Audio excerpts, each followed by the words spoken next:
All right, I'm starting.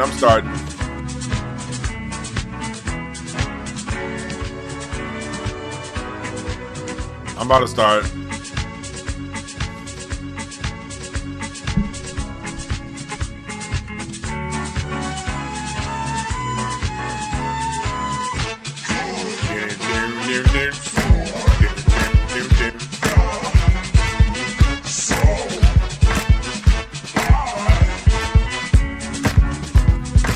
All right.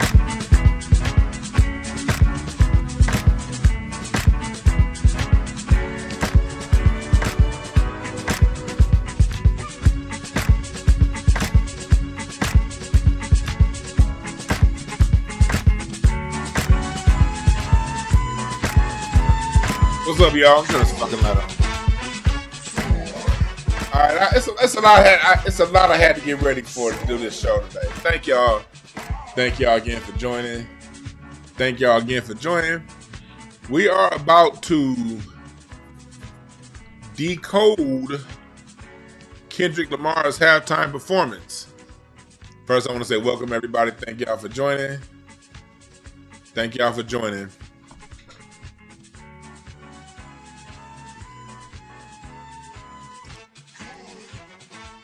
One second.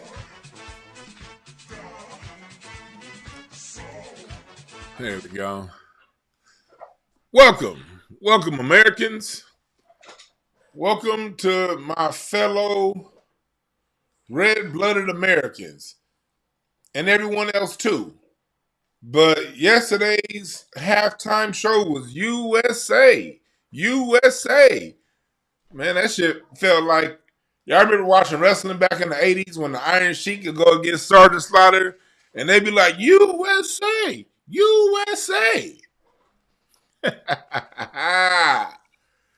That's what yesterday's show was about. It was a very, very, very, very nationalistic show. And if you notice, it's a lot of people who are mad. And who are the people who are mad the most? Man, few people. And white folks. And a lot of black people are mad. And this halftime show, I promise you, is going to get trashed by a lot of people. It's already started. It's going to get devalued, decertified. They're going to be attacking this halftime show for the next 25 years. And I love it. Because anything that's purely black is attacked. And you can expect when you have those fake blacks like your Charlemagne types and these types, they gonna go at it. The podcasts. Gotta realize these high-level podcasts are owned by major conglomerate media. These podcasts, they're owned by the biggest of the bigs. You dig? It's a major that owns mostly all these big-time podcasts. So they're going to trash it. And I love it. Because Kendrick told y'all when in the advertisement, y'all remember this image right here that I have here. This image was the image when he made the announcement that he's going to be headlining the Super Bowl. It was with a big American flag behind it. And so understand off top, before we even get into the decoding, when Kendrick signed his contract to perform at the Super Bowl, it was already agreed upon. And you know by the first commercial that it was going to be themed America. That's why the Chiefs, Indians, played against the Eagles, the American Eagle, the mascot of the United States of America, the Eagle. You knew this Super Bowl, based on this right here, was going to be played out in some ways between America and the land. What's going to happen? So this was a symbolism of what America is going to do on the land. the land, the Chiefs, where America is going or the direction it's headed, was represented by the mulatto quarterback, the nigga that sound like a NASCAR driver. What's his name? Patrick Mahomes. This show today is for people who think. If you're not a thinker, get the fuck out of here. All right, I'm telling you that right now. Get out of here if you don't think. This is for people who got a perspective, and I'm gonna get into. I'm just getting started. But this is where the Chiefs was played out by, and the Chiefs could also be represented as, a lot of your, what do you call them? Your Mongolian Indian, the Mongoloid, I should say, that's represented in the Western Plain Indians. And I quote Western Plain because if you know anything about American history, all the Indians on the East Coast were dark. But the West Chiefs versus the United States of America, the Eagle, the Philadelphia Eagles. Philadelphia, the first capital of the United States. And played in New Orleans, that was once Spanish and French territory, by the Kansas City Chiefs. Kansas City that's the center, that's Middle America, the center of the country, that has its own very, very, very rich musical background. You got the Kansas City music background, especially 100 years ago, was just as strong as the music out of New Orleans. Tell the truth about it. So you have all of these America's original capital being represented by a black American quarterback from Texas with black American parents. So in a lot of ways, it's the indigenous of the East Coast versus the amalgamation that came later on of America, indicated by Patrick Mahomes. Again, that nigga Patrick Mahomes, that nigga talk like Garth Brooks. That's the funniest nigga if I've ever seen one, Patrick Mahomes. God damn. He look like he can hoop and drive NASCAR at the same time. I don't get it. But that's a cold motherfucker. I ain't gonna lie. And me personally, I don't really watch football like that. I stopped really paying close attention to football years ago. So you're not getting, this isn't from somebody who pays close attention to football. I'm looking at the game that's being played. There's plenty of games going on at once. The game on the field, the propaganda game, the psychological game, the commercial game, spending money. It's a lot of games being played at once when you watch these games. It's more than just a football game. The football game is really just a canvas to the larger games being played out on events such as big as a Super Bowl. So off top, we're dealing with that. We're dealing with the former West. Remember, New Orleans used to be the West for America because New Orleans came later. America, Mississippi, Louisiana, the Louisiana Territory, that was all considered the West. So you're getting played out in the New West as of 100 years ago. This place was considered the New West. I'm sorry, 200 years ago. You have this game being played out in the New West, home of black American music. And they try to lie to you and say it was because of all these other influences. No. The reason why Louisiana, specifically New Orleans, has so much musical culture is because the first great migration in America after slavery was black people going from rural plantations to the bigger cities. That was the first great migration. This nigga Rocky back here snoring his ass off. Y'all say if y'all hear something snoring, that's Rocky little ass. But the first great migration was from plantations to cities. And the first great migration in the 1860s and the 1870s was from the plantations to New Orleans. So you have black people come from all throughout Natchez, from Mississippi, from all coming down to New Orleans during and after Reconstruction. And that's what really got New Orleans music scene popping the way it got popping. Because New Orleans was one of the first places that black people can go to after slavery. One of the first big cities that would allow them.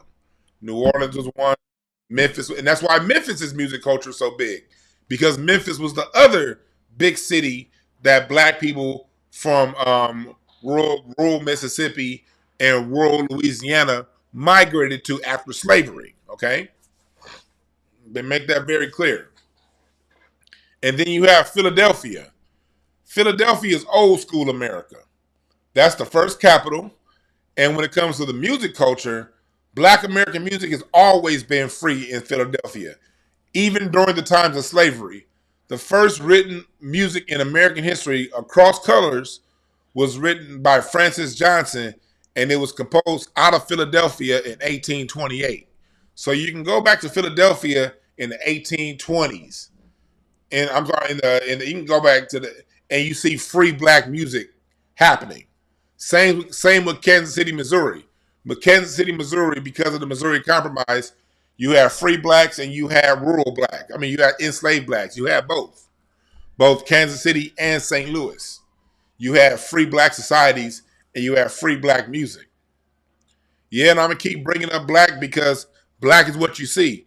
But when you're dealing with the lot of the blacks in Kansas City and Oklahoma, you know, a lot of them were amalgamated with Indians, with other groups. Kansas City was like when niggas first started swirling, they went to Kansas, they went to Missouri. A lot of that swirling got started where you're talking about, you know, multi racial makeup, Indiana, Kansas City. Those are the two places where that was first accepted, and then it was wiped out by law. But in the early days of Missouri, you saw that swirling going on. Philadelphia, it was still black and white. But it's old school America. It's Benjamin Banneker. You know, so many great. There's this family. You can look up the 14 families of Philadelphia, and you'll see how the 14. It's called the 14. 14 powerful black families out of Philadelphia. A lot of your original architects in America, a lot of your early doctors, your early scientists, they were in Philadelphia. They represent old school America, Americana. All this I'm telling you right now, you're going to have to remember. This is for people with long attention spans. All of this plays into what I'm going to talk about as we decode this show, as we decode the Super Bowl. All of this is going to come back. I'm just giving you a historical background on these cities that are represented in the Super Bowl. Kansas City, home of bebop. Lester Young, the person that created the term cool, the term bread for money, the term hip, calling it hip like fun, that was all Lester Young. Lester Young got his musical start in New Orleans, but really blew up in Kansas City. The father of bebop. You know, the reason why we call it bebop, Lester Young, the term cool, all these today, boogie, using the term boogie to party. Lester Young, out of New Orleans by way of, born in Mississippi, went down, migrated to New Orleans, and then got his musical weight up in Kansas City. Kansas City Blues. That's why their hockey team is called the Kansas City Blues. A distinctly different blues sound than Mississippi Delta Blues. So you're dealing with an old school, you know, Kansas City in old school America represented the West. It represented the future. Kansas City was the most progressive state in the Union up until the 1940s, 50s. It's like California is now the most progressive. California is the most progressive now. But what California is now, Kansas City was 100 years ago, 150 years ago. Kansas City represented what was new, what was coming, the melting pot. You know, that's where radio had gotten really big. All that. Kansas City is a major Americana style city. Even though right now it's looked over as a flyover state. That wasn't true 100 years ago. All right. 100 years ago, Kansas City was a bigger deal than LA. Kansas City was a bigger deal than a lot of places in America 100, 120 years ago. Okay? Make that very clear. This whole Super Bowl, as you can see by Kendrick's thing, is about America. This whole Super Bowl is about America. And this is what they were telling you from the day they started the advertisement. Okay?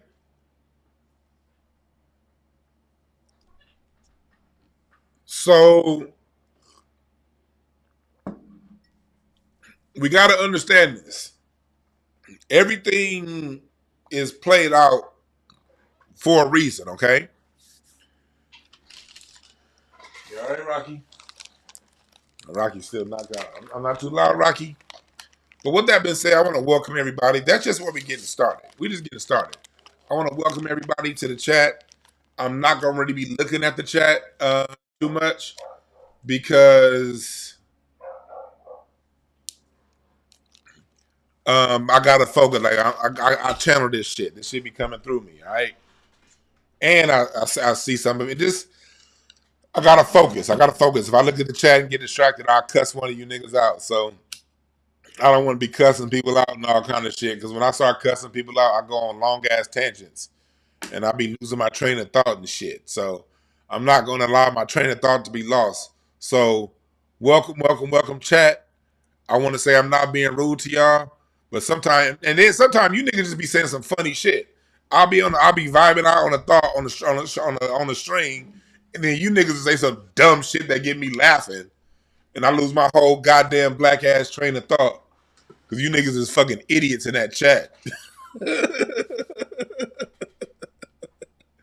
So yeah, I can't look at you niggas. All right, just let you know I'm not being rude, but you niggas is assholes in that chat. And keep being assholes. On moderators, allow people to disagree. Don't ban anybody because what I'm about to be talking about today will rub some people the wrong way. But if they're willing to stay and listen, let them listen. All right. Now, if they're just coming in trolling, saying a bunch of shit, yeah, then time them out. But if they just disagree, let them hear me out. You know what I mean? I'm gonna say something that's gonna drop in that they gonna feel probably 5 years from now. People that disagreeing, they're gonna come across an experience sooner or later that's gonna make them be like, oh, that's what that nigga was talking about. So allow people to disagree. And real niggas stand up. Because yesterday's Super Bowl halftime performance was also about that. It was about the real niggas standing up. There's nothing to be afraid of. We are America. All right? So let's also start off by setting a more of a foundation. Okay, we got the foundation as to what these cities mean.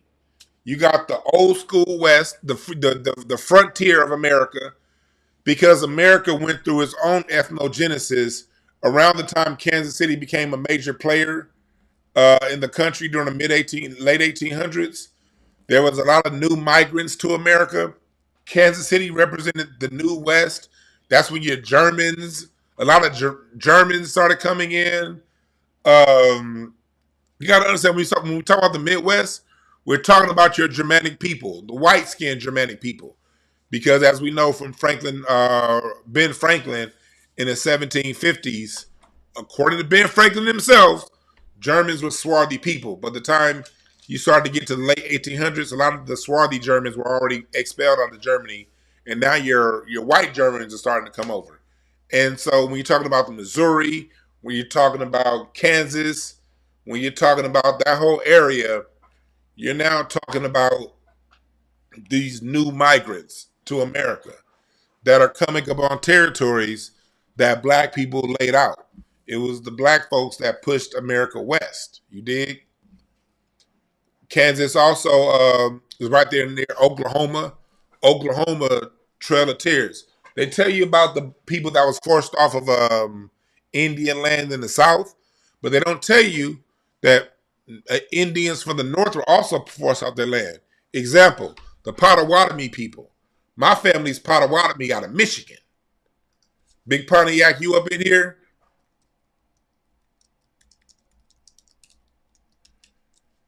The Potawatomi tribe. That's I wish I had that queued up. I got family. I have an old family photo that I don't have time. I can't find right now of the Potawatomi in the 1890s. It's my family. They dark as I am right now. But they were forced out down in Oklahoma too. So when you're dealing with the Midwest, the Indian Removal Act pushed a lot of Indians, dark-skinned Indians, to the Midwest, and a lot of those people were reclassified. And the Indians, and they got to keep the tribal status for a little bit. But what they don't tell you is the Indians that were not pushed off their land were forced to reclassify as black and or Negro, and they didn't care. They're like, okay, I'm a Negro, whatever, but I'm still gonna practice my traditions. Hell, I've talked to my own wife's family that did not get pushed off their land and just reclassified themselves as Negro. And that's a common American story. And you have Patrick Mahomes, your Negro, that represents what that new Patrick Mahomes represents what Kansas City represented 150 years ago. Okay, a good book for this right here. This is a book I just got. Man, this hoe was $60, nigga. This book is out of print. I just spent $60 on this book. It's called Upon These Shores: Themes in the African American Experience. But they always say African American, especially for anything written after 1990. But in this book, it talks a lot about what was going on with free black families in the Midwest and a lot of things that was going on around in that area. The Midwest is very interesting. As a matter of fact, when I look at my own family records, one of my fifth great granddad was born in his name was Thomas Man of Color Scott, born in 1805. When he escaped the plantation, he moved to Milwaukee, and then when he left Milwaukee to fight in the Civil War. I'm sorry, he was born in 1825. Born in 1825. He left Milwaukee to fight in the Civil War to free black people, and then moved back to Milwaukee and married a German woman. So yeah, my great grandmama, the year 1858, is a German. So I got some white folks in me, nigga. My great granddad was swirling right after the Civil War. I'm sorry, 1868. I'm so mixed up. 3 years after the Civil War, and then she died 2 years later. But his grandson was the black person that invented the automatic railroad crossing, Alfred Hoggett, born of a son of a slave. See how that works? I had a slave great granddad in Natchez, Mississippi, a mulatto slave that married a woman who's the daughter of an enslaved black man who married a German woman in 1868, had her in 1870, and she died in 1871. So all of these stories play out in the Midwest throughout the 1800s. Please don't let you make them think that this is some new shit that's going on. But Patrick Mahomes represents that. All right?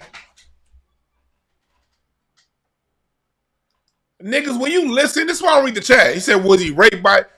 I literally just said he freed himself. He was a free black man. It was a free black man that married a German woman. A German immigrant. In 1868. My family history is well documented. In this book right here. Southern Seed, Northern Soil. One of my cousins, who's a professor at the University of Indiana, wrote this book about free black people in the Midwest. You see that? My family's featured in this book. It's published stuff. So for those of you who may just be getting turned on to this news, this book was written in the 90s, all right? I'm not giving you anything. It's published by the University of Indiana. This is published work. All right? But I'm just using that. Thank you, Love Wisdom. I wrote that. You don't read the chat. You're right. Yeah, it was not always rape. The stories are big, but that's what these Super Bowls play out. And you all right, Rocky?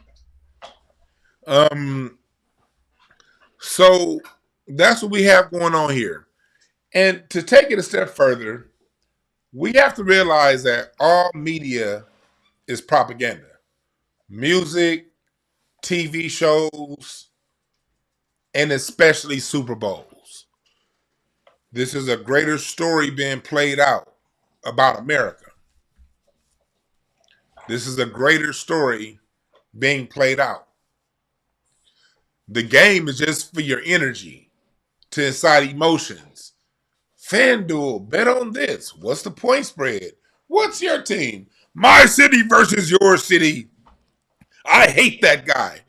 That's just the energy. That's the energy vampires siphoning your energy. Rile up your emotions. It doesn't matter who wins or who loses. But let's get and things are multi-level. On an emotional level, it does matter who wins and loses for those emotionally invested in the team. Hell, I know I used to be one. I used to just hate Tom Brady. I hated him. Then I realized around 2016, why the fuck am I giving these people my energy? This is my energy, goddammit, not yours. Fuck you. So I learned to back off. I used to really if the Lakers lost, that will fuck my night up. Oh, that will mess me up.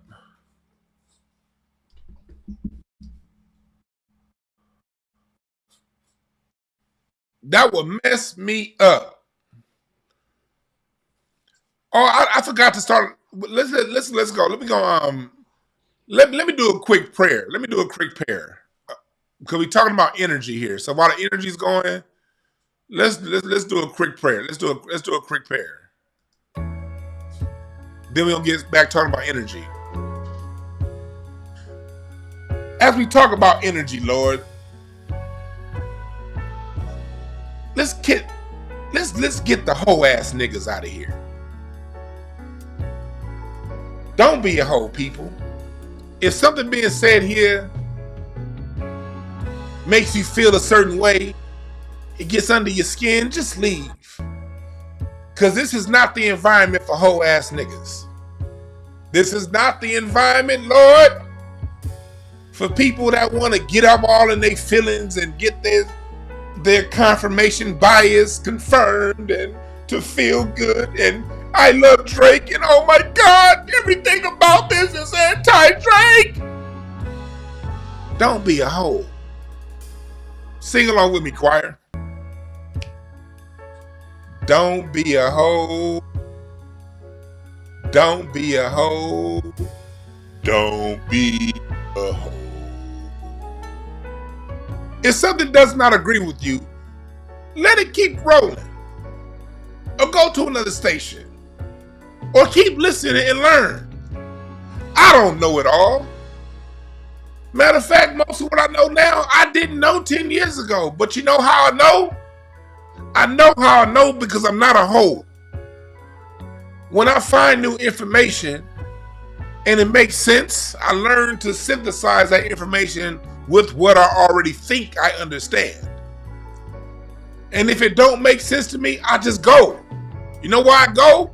Because I'm not a hoe. Don't be a hoe. Ingest it, let it live, or let it go. And with that, can the church say, yay, man. Don't be a hoe. Now let's play some music. Here we go. There we go. Y'all ready? There we go. There we go. Oh, and chat room. Moderators, we are on a 2 bad joke limit. I just saw a horrible joke. So I'm telling you right now, y'all can crack all the jokes you want, but make sure they funny. If they say bad jokes, 5-minute timeout for every bad joke. Don't kick them out. Don't kick them out. But for 2 bad jokes. After that second bad joke, 5-minute timeout. You hear that, moderators? Here we go. So now let's get into it. All entertainment in America is propaganda first. Propaganda first. Nicole CNC, thank you for the super chat. Oh yeah, you got to do it on YouTube. You got to do it on YouTube, Nicole CNC. That's right. Let me see. Philly winning the cup. Jalen Hurts bumping Mays in New Orleans. Couldn't think of a better story. Real talk, Carl Langley. And I'll get the rest of the super chats later on. But I saw somebody say, I don't want to. It's all about propaganda. I mean, I just want to be entertained. You're never just entertained in America. All right, Rocky, ready to go.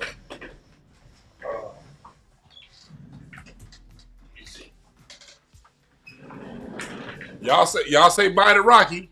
Rocky don't want to fuck with me no more. Y'all say bye. Say bye, Rocky. There you go. Rocky ain't fucking with me no more. I'm too loud. Hold on. Let me get him out. Hold on. I got to let Rocky out. Hold on 1 second. Come on, Rocky. There you go. Go ahead. Go. There we go. There we go.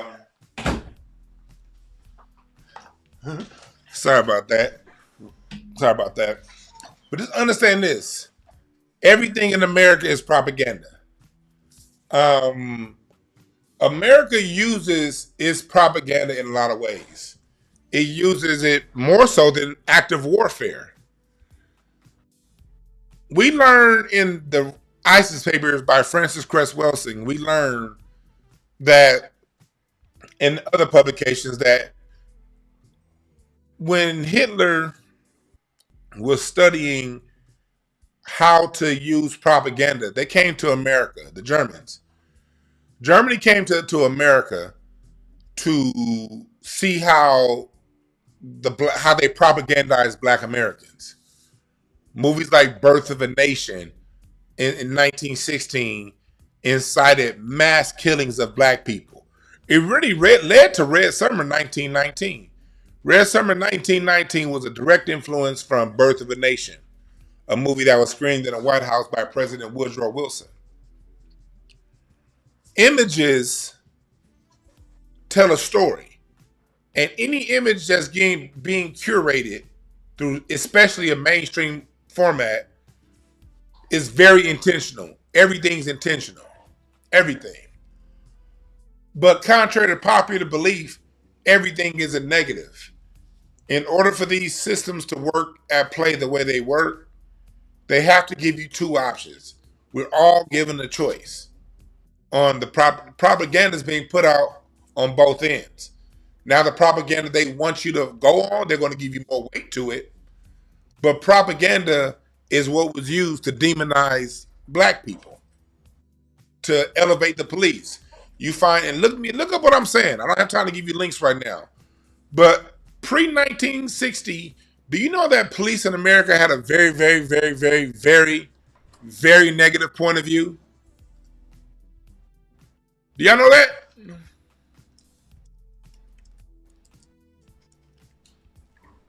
America had a very, very, very, very negative point of view. It wasn't until the late 60s, it wasn't until in the 50s, Dragnet. They created Dragnet.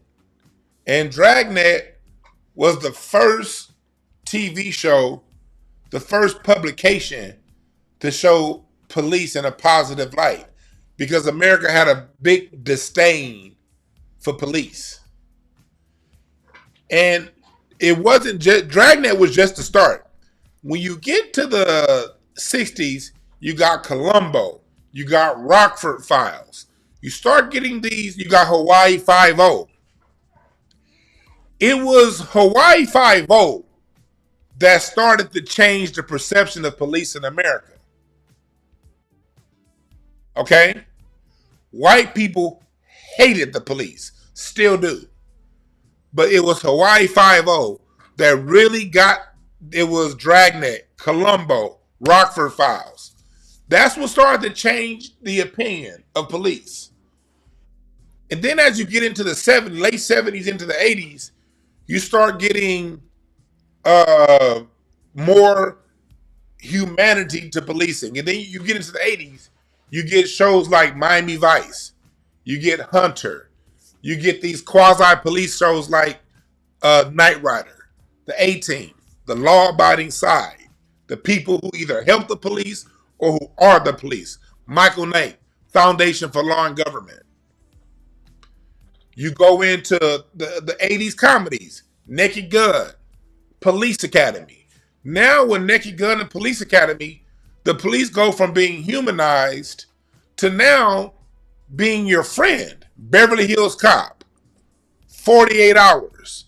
Now Axel Foley makes the police on your side because you can see yourself.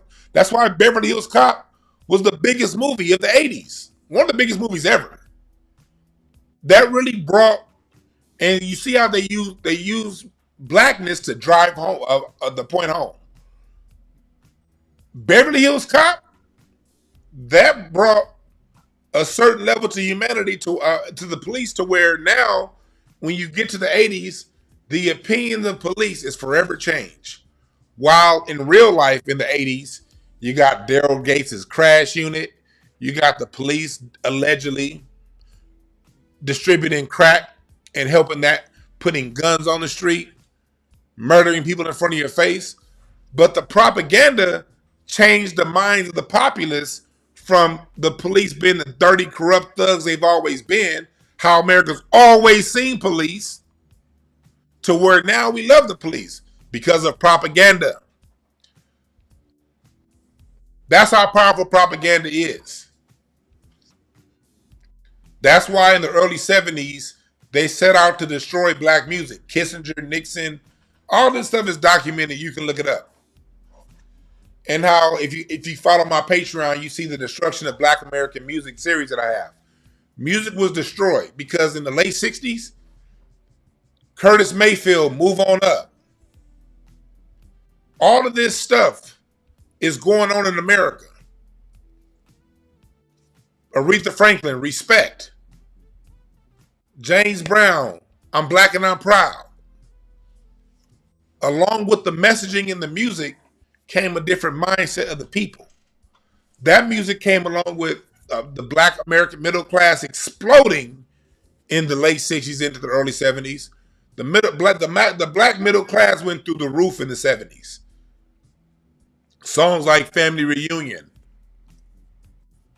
The overall affect of Black America was at a higher standard.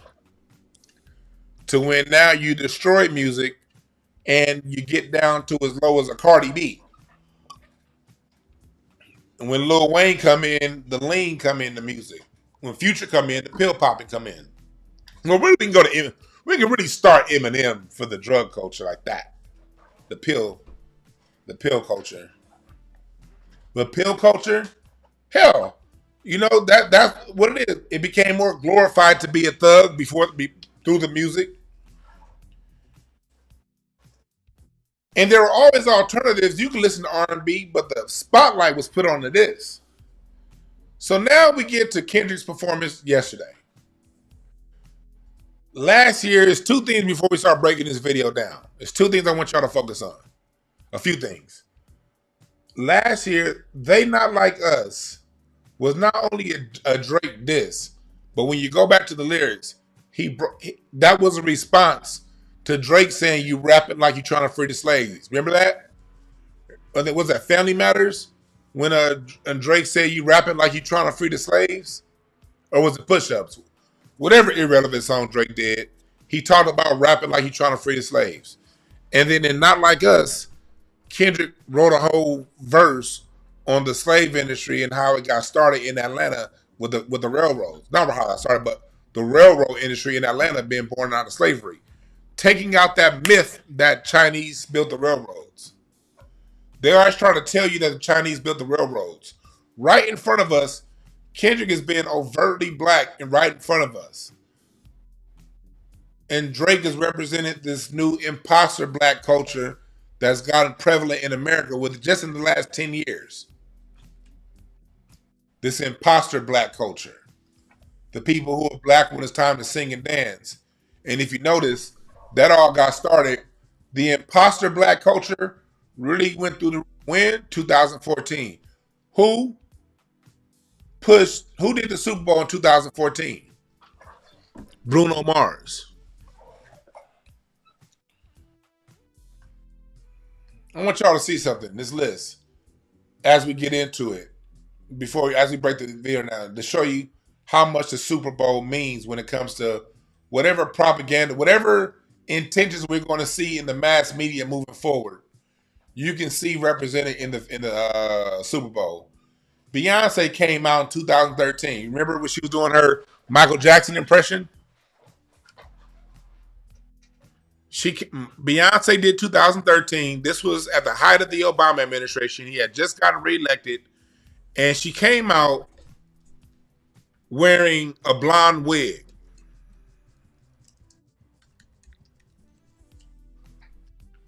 The point of when you're decoding this stuff, the point isn't to judge it. The point is to read it. You don't judge it, and that's where I used to go wrong. You don't judge it. You read it and just take the message and move on. This was the message. You got the token white boy on stage. Kendrick's performance had no token white people in it. You got the fake black guy of Bruno Mars. You got Beyonce with that, and no disrespect to y'all, but I gotta call a spade a spade. You got that Howard University style of blackness going on here. Black, bliggity black, but I'm still going to wear a blonde wig. When Beyonce came out with the bliggity black, this was very prevalent during in a lot of ways, this is what the Obama administration represented with black people. The illusion of blackness. The blackness on top. Obama was black on top, white with his policy. And Beyonce put on an excellent show. I'm not here to disrespect her show at all. I'm just breaking down the imagery. You emotional niggas, you niggas get emotional on this shit. It's not about how you feel. Nigga, you can take your feelings, turn them sideways, and stick them right back up your ass for all I care. But in Beyonce's Super Bowl, you had performative blackness. And that was the era, Obama administration, of performative blackness. We weren't talking reparations. We were being black, but being black and still trying to fit in.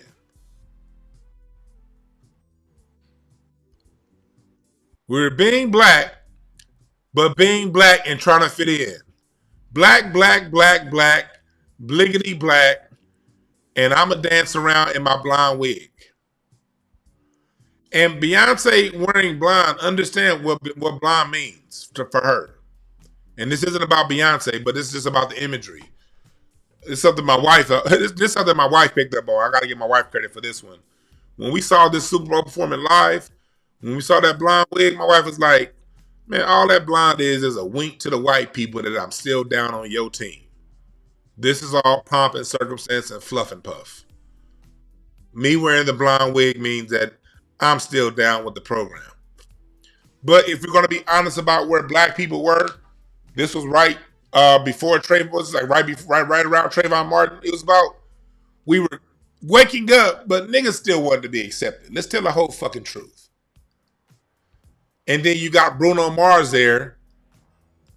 This is really the performative black people handing our sound over to this black adjacent person, this black adjacent sound. Bruno Mars is black adjacent. Bruno Mars is black adjacent. But this was the time of that. And if you notice, in the decades since, 2012, 2013 music was still pretty black. Drake's coming up, but Lil Wayne still 2013. Drake is coming up, but Lil Wayne's still on top. Kendrick coming up. Kendrick and Lil Wayne come up at the same time, but this is what we saw. So I'm set. What I'm doing right now is, and again, this is for long attention span. Some of y'all might need to come back and watch this in segments, but please watch the whole video because I'm giving you a background. There's no way to tell a story without telling backstory. The backstory, what leads up to an event, is the only way you can get context of an event. I can't just show you something to give you context. Not if I'm going to be doing right by you. And I want to do right by everybody. So you get this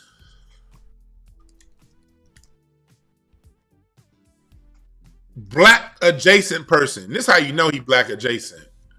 When you go to his version of Love Strain, this is how you know the difference. Listen to this shit here. 1, 2. Right. She says, sugar, honey, I wanna please you, baby. That's the black adjacent sound.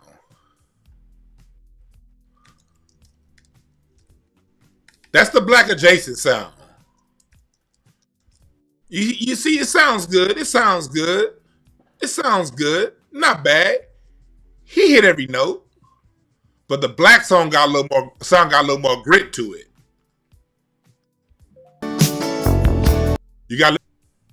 If you want to know the difference between black adjacent and black, listen to Love's Train by Confunction and listen to Bruno Mars sing it.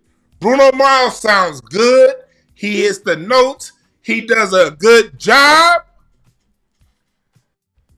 But he ain't got that grit. He ain't got that soul. He ain't got that mustard. Mustard! He ain't got that.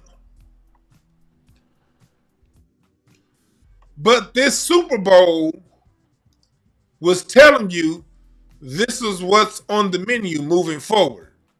We're going to move on since you niggas don't want to be black all the way and you want to perform blackness and wear blonde wigs. We might as well go along to the people and just let them take your whole little spot. So you get Bruno Mars at the halftime show. They went straight Bruno Mars, like fuck this black adjacent shit, and look what they did. They went black adjacent.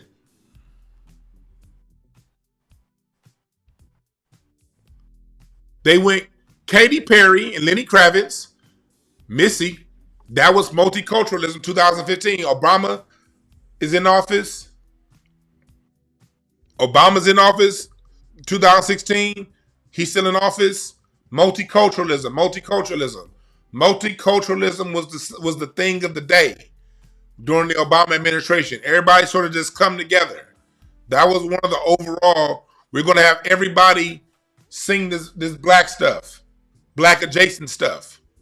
2017, Lady Gaga, straight white. Trump's in office. 2017, Trump's in office. We going white.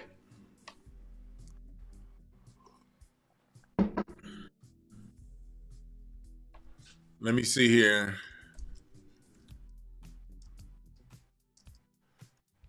I forgot. I remember what she was wearing, but I just remember Lady Gaga looking like a fucking flamingo in all white.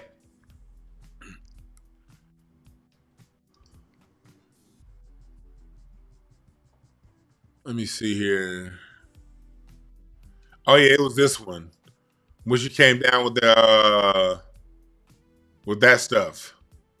When she came out dressing like a 1980s harlot, straight white. 2018, Justin Timberlake, The Fake Black, and the Tennessee Kids. 2019, Maroon 5, Travis Scott, Big Boy. 2020, Biden's getting ready to get back in office. What do you have? Shakira, J-Lo, Bad Bunny, Let's go with the multiculturalism. What did Biden say? What did Biden do? One of the biggest things Biden did when he was in office was he brought in the everybody. This is DEI time. Biden is president DEI. So you literally had a DEI Super Bowl. Now, at the time in 2020, we thought Trump was probably going to get reelected. We thought that. But the Super Bowl was telling you, no, this is DEI time. So we had a DEI Super Bowl performance. 21, straight up DEI, The Weeknd. Probably the worst Super Bowl performance of all time. You had this stone-faced motherfucker doing fake-ass Michael Jackson moves, and it was fucking horrible. He had a Frederick Douglass haircut, doing these fraudulent-ass I'm calling nigga Jackson Michael moves. Straight up DEI. We're replacing your black ass with people who look like you, dance like you, but they not you. And then it came to LA, 2022. A lot of that was pushback. When you get to 2022, that was a response. You still have your DEI Eminem in there. This is a West Coast celebration, but you get DEI Eminem in one of the best performances. But what was they pushing at? When they decided to put Blackness back in, they went from Beyonce to Eminem, to Snoop Dogg. They went 10 years, 9 years. Oh, that's crazy. They went 9 years. 9. Nines represent completion, start of a new cycle. And we're in a 9 year right now. They go 9 years without a black Super Bowl. But this time, you got black street behavior getting pushed out. Black hood culture. And I love Snoop. Anybody who know me know how much I love Snoop. You know how much I love goddamn my West Coast music. But the songs that they played, especially when you bring in 50 Cent, you're talking about black hood culture. You got the Tams out there. You got these things representing LA, but the hood part of LA. You got blackness, but you got black. The overall celebration was a celebration of black baseline behavior. And I love the artist, but it is what it is. It was a celebration of a lot of our baseline behaviors, which is not a bad thing. It's not a bad thing. They brought Anderson .Paak on drums. It's not a bad thing because that's still who we are too. But you still had DEI, Eminem in there. You still had to force whiteness in. They're still trying to force it. But times is changing. And these Super Bowls kind of tell you the direction things are going in for this year. You have enforced whiteness in that 2022 and degeneracy in people like 50 Cent being represented. But you also had somewhat of a range because with Anderson .Paak being represented, you're now representing a more of a higher vibration of our music through him. And in some ways, multiculturalism, which is, again, what the Biden administration was about. Multiculturalism. Then 2023, again, imitation black, Rihanna, looking like a period pad out there. And then you had you had that blackness, but it was more so populist blackness. It wasn't the best of the best. And neither was the following year in 2024 with Usher. Usher, in a lot of ways, is a great performance, but now you're starting to get blacker, but you're starting to get more surface level. See, America's a black nation. Culturally. Culturally, it's a black nation. High vibration and low vibration. But you have Usher. Alicia Keys came out cracking, not missing the goddamn notes, not making the goddamn notes. Remember Jermaine Dupri was dressed like a Gerber baby? But you had a lot of black party culture. Rock you niggas back to sleep. If we're going to put some black out there, let's put some black party culture out there. And it was a great performance.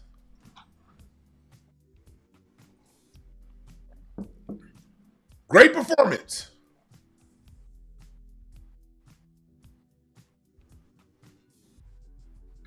Yeah, Usher represents acceptable blackness. You got to come back black because that's what America is. Whenever ratings go down, America needs our approval. America needs us. So now in 2025, Trump's back in office. Now it's time for a nationalistic agenda.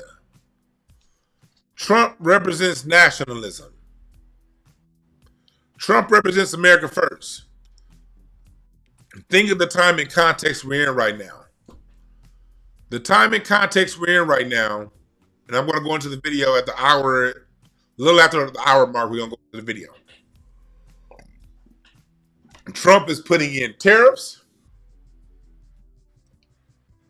Trump is talking about sending ICE out there, kicking people out the country. You're dealing with a time of American nationalism right now. A time where the propaganda that Kendrick is being used to push is American nationalism first. That's why it was agreed upon, as we see in the initial announcement, that the American flag was out there. This Super Bowl, and this announcement was made before Trump was elected. Think about that. When was this announcement made, chat room? Was September? When was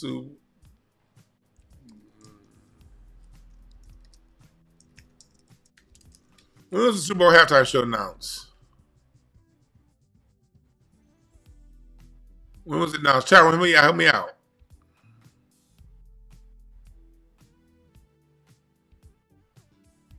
When was it announced? Chat room, help me out. Was it not announced before the election, right? Yeah, mid-September, yeah. Before the election. These elections are orchestrated, people. They showed you back in September this was going to be an America First event. Well, you cannot have an America First event with a multicultural president, can you? Got to have the America First president, right? How did they know this was going to be America First in September? Because all this shit's orchestrated. All of it. So Kendrick was tasked with the duty of making an America First, America trust and believe this was pro-America propaganda. And when you really want to sell something in America, you have black people sell it.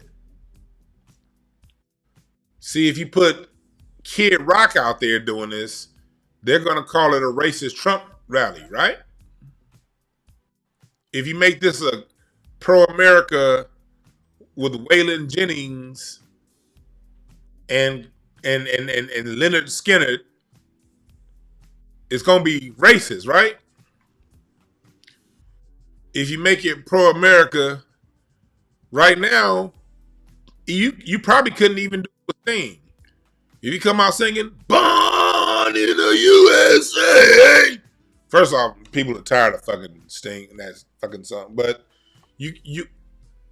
the way you're gonna push pro-America, for better or for worse, is through us. For worse, let that nigga take the bullets. For best, they know black Americans, we make America eat its vegetables creatively. Hell yeah, I put out Leonard Skinner. You see what I mean? This is a pro-America Super Bowl halftime show. And Kendrick Lamar and PG Lane was tasked to curate and design a show that was pro-America. So that's where we start. That's where we start. So now let's get into it. Let's watch this shit. Oh, you have this Palestinian dude protesting this Palestine flag nigga. Hey, whoever that nigga was holding up that Palestine flag, I hope you in that prison right now getting your ass whooped. I hope somebody is beating the dog shit out your monkey ass right now in that jail. That's just my prayer. My prayer is whoever put that flag out get shipped to. Hey, Trump, follow through with your promise to ship some of these motherfuckers to Guantanamo Bay. Start with that nigga. This was some America First shit, Jack.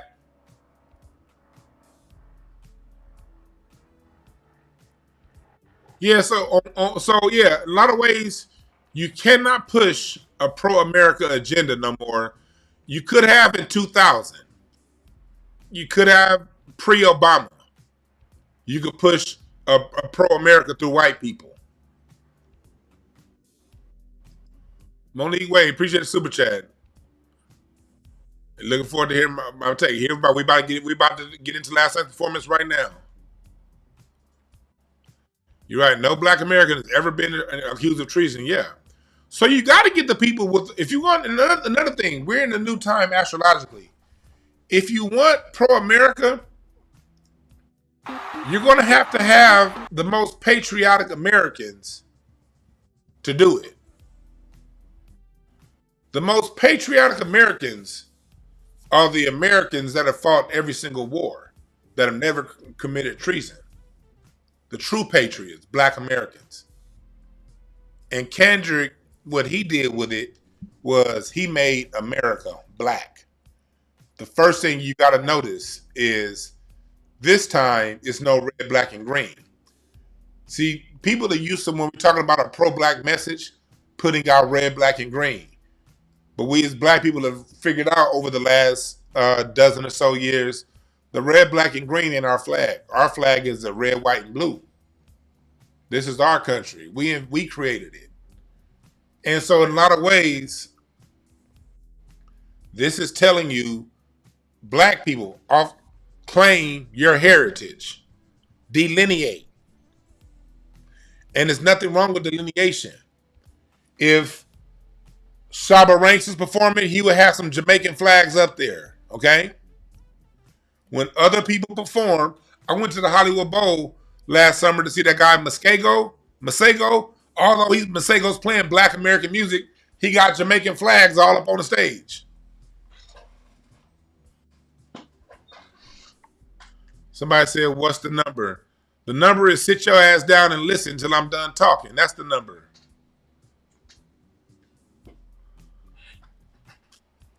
So you got to have the flag. The United States flag is the black American flag, nigga. We goddamn just knitted it and put it together. Not no damn Betsy Ross. This is our flag. Claim it, nigga. Shit. USA. USA. USA. God damn it. So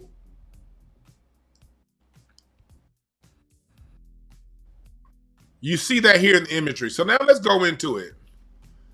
What's the first thing you see? Now we're going to play this. So what's the first thing you see? A tic-tac-toe board. What is that telling you? This is a game. You're getting hit with the image. Let me make sure my audio is right. Okay, cool. You're getting hit with the image. This is a game. So already, they're telling you what you're about to see is the game. What game? Salutation. Uncle Sam's game. Uncle Sam.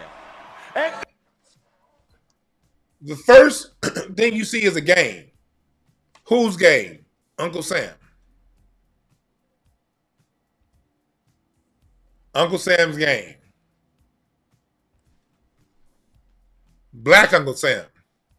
Mind you, Uncle Sam, that could also be misinterpreted as Uncle Tom, or remember Samuel L. Jackson's character on Django?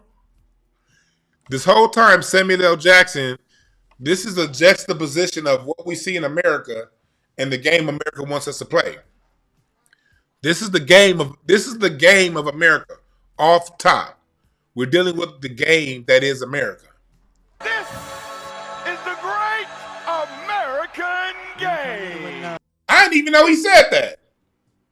That was just me going off imagery. I didn't even know Samuel L. Jackson said that. But the imagery, just what you see, is telling you you're dealing with the great American game. He's telling you this is for us.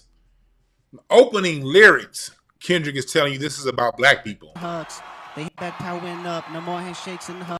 It's the great Go back and listen to the American lyrics. game. My Gemini twin back powering up. No more handshakes and hugs. No more handshakes and hugs. Come on, why are you pinwheeling?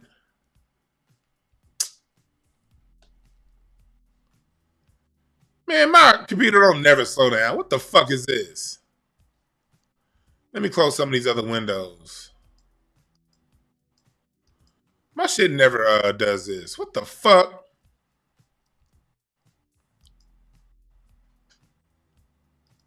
Don't hit him. I'm carrying it. Let's come over here then. Y'all want to do one?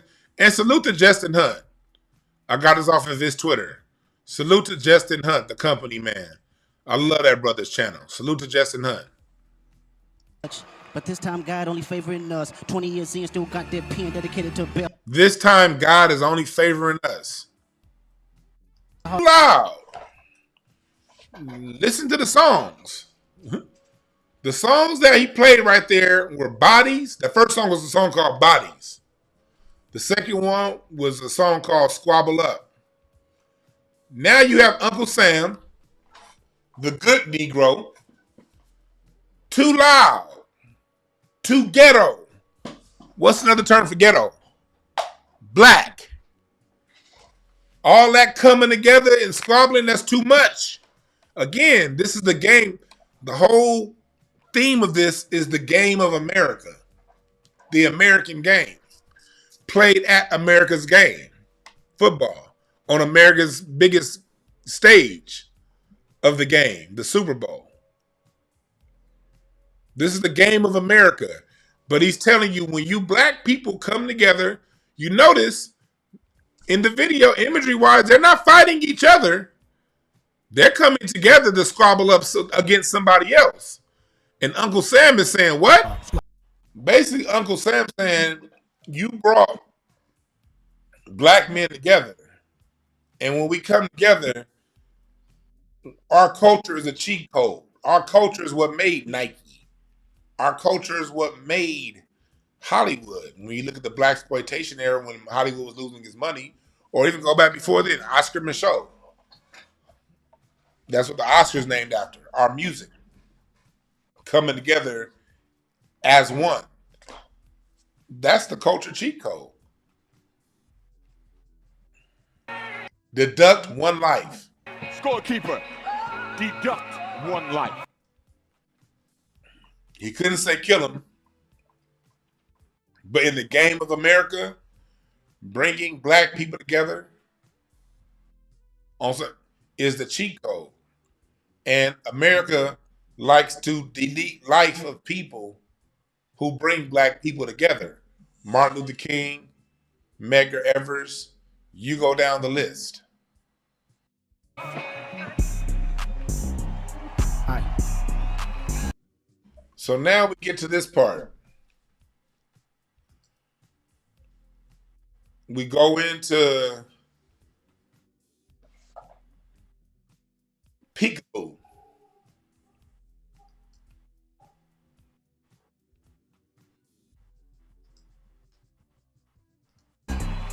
What?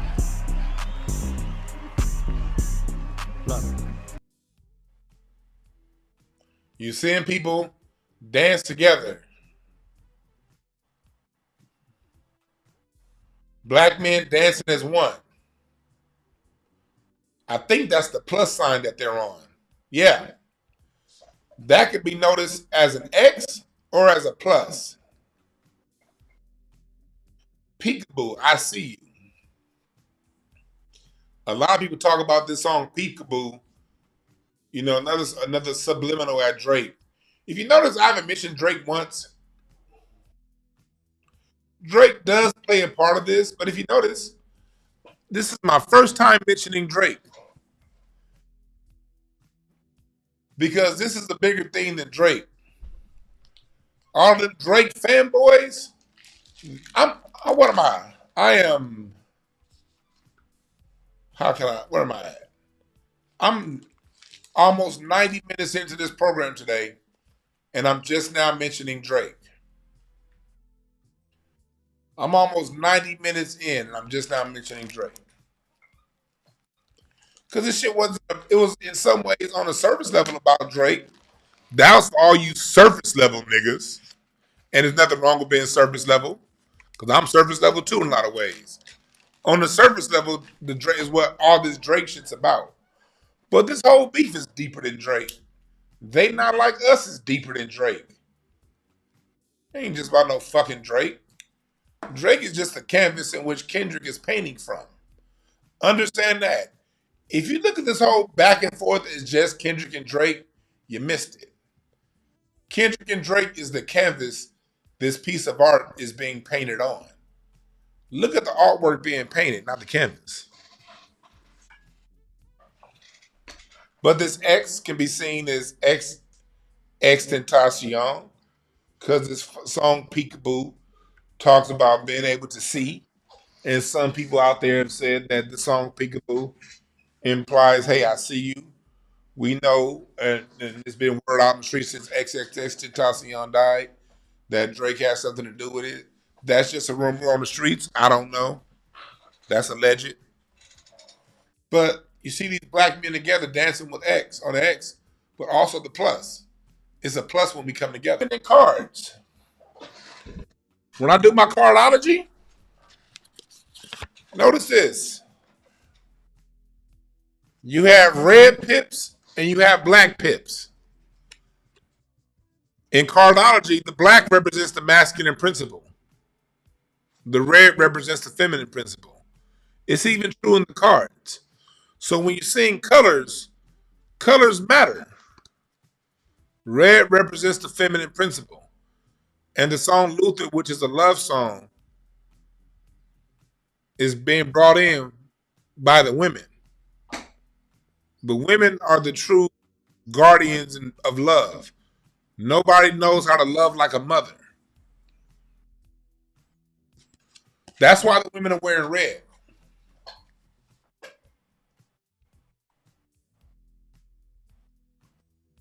The triangle, 90-degree circle. I'm sorry, the triangle 300 represents 360 degrees, three angles. Male, the triangle represents the Trinity. Man, woman, child. That's the Trinity. That's the true Holy Trinity. Man, woman, and child, the family. When it comes to America, this is about America coming together with Americans, black and white. That's why I have so much white in here. Black people in white. That's telling white folks that you're going to have to get on code with America. This is a call to America. But one thing about how these messages work, they're not going to give it to you in a clean package. This is a message to white America too. But the fact that it's so black, they know that the messages that need to be told, America is so racist, most Americans won't get it because most Americans are anti-black. See, again, if Kid Rock does this, you just could say, oh, that was just American propaganda and racism. But if a black person do it, you can't say that. So what else can you do? You can discredit it. Oh, it was too black. The fact that it's all these black people out there, that off the top is making this message undigestible to most of America. This is a message for America, but it's undigestible because America does not like when things are all black. This goes back to the 13 colonies. Look. Let's go back to the Colonial Flag.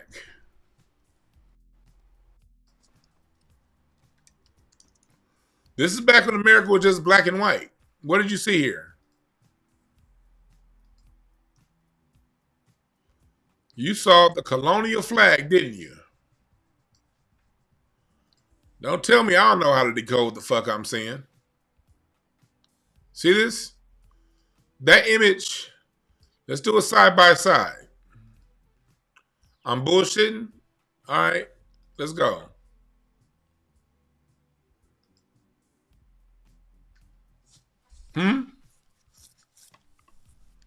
Huh? What? The game of America. The 13 colonies.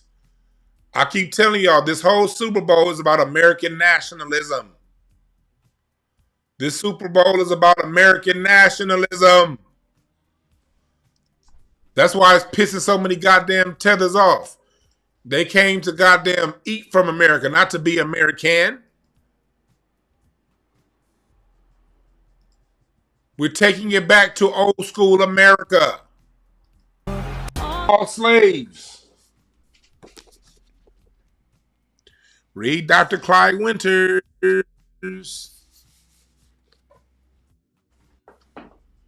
When we're talking about the founding of America from Jamestown in 1619, there were 3 black people in 1619.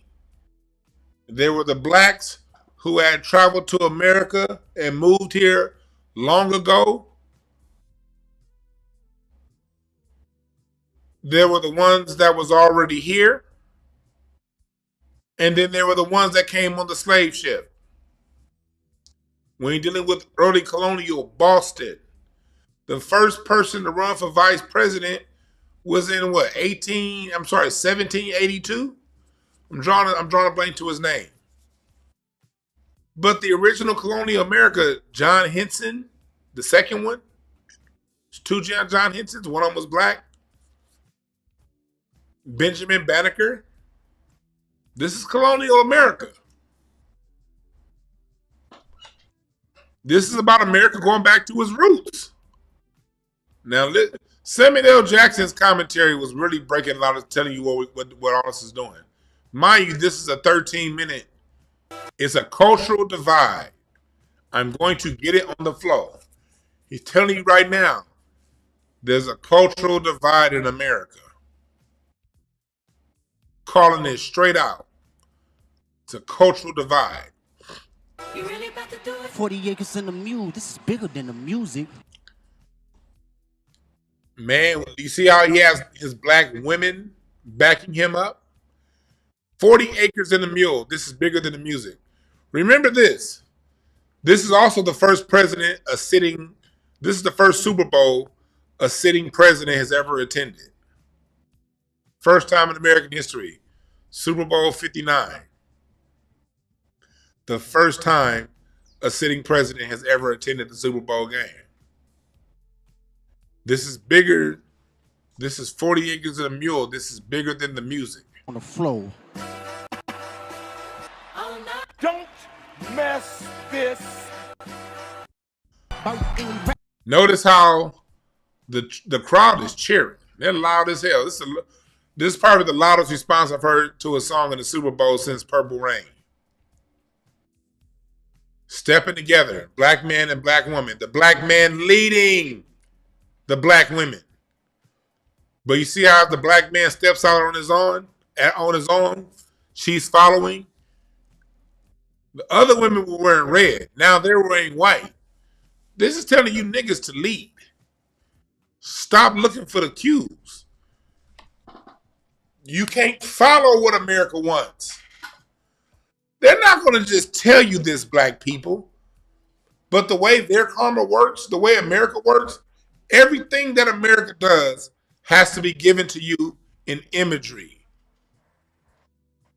It's going to be put to you in imagery first. And then you have the free will. What do you decide? Now we're going to give you the image, But then we're gonna tell all of these podcasts that we funded to try to trash it, to diss it, to down it, to tell you you did not see what you just saw. They're going to trash it. They have to trash it. But they had to show it to you before they trashed it. And you end it with turn the TV off. It's telling you right there. The game is on TV. The game is being broadcast through the TV. The game is propagandizing you. The game, the TV is what's telling you these rules. That's why Samuel L. Jackson said, don't mess it up. That whole part about playing the game right, the TV's the game. That's what the game gets told and gets taught to you.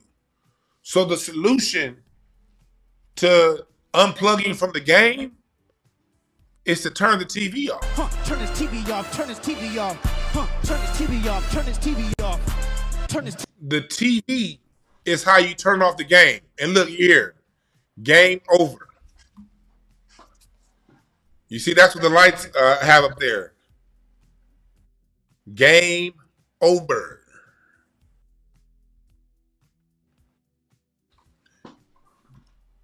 Game over. Back to the tic-tac-toe. It was one more image earlier in here I wanted to go to that I missed. I had in my notes. Hell, I didn't even look at my notes most of this time. I've been just off the top of my head going off what I see. I wrote all kind of notes for you niggas, and I ain't hardly read none of them. But it's another part I want to go back to. Because I hear it. Is it here?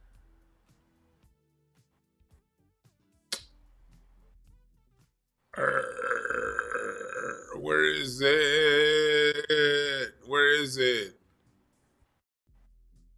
It was another part I wanted to show you. Here it is. This part right here. The lights aren't really bright on this one. If you read the lights on this one, when they go to the prison yard, these lights say at the top it says warning, wrong way.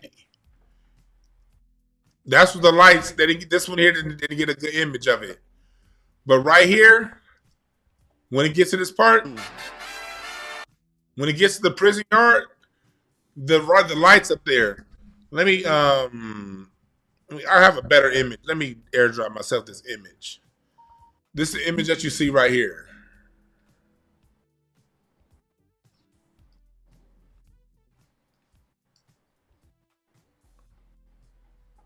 Warning, wrong way. It's telling you right here that this whole prison, when it gets to the prison, that's what this is down here, is the prison. The lights are warning you. That's the wrong way. Lots of imagery in this. Lots of imagery, lots of messaging. And the overall message I get from this Super Bowl performance is to turn the TV off. This is a time of nationalism. And trust me, they're going to be shitting on this for a while now because it was too black. Most people aren't going to see past the blackness. Most people aren't going to see past Drake. And a lot of people really have a bug in their ass about America. They just here because they don't want to take time to build their home country, and they coming up here using America as an ATM. But they really don't care about America. This is a very nationalistic. This was nationalism. That's what it was. This Super Bowl performance was straight up American nationalism.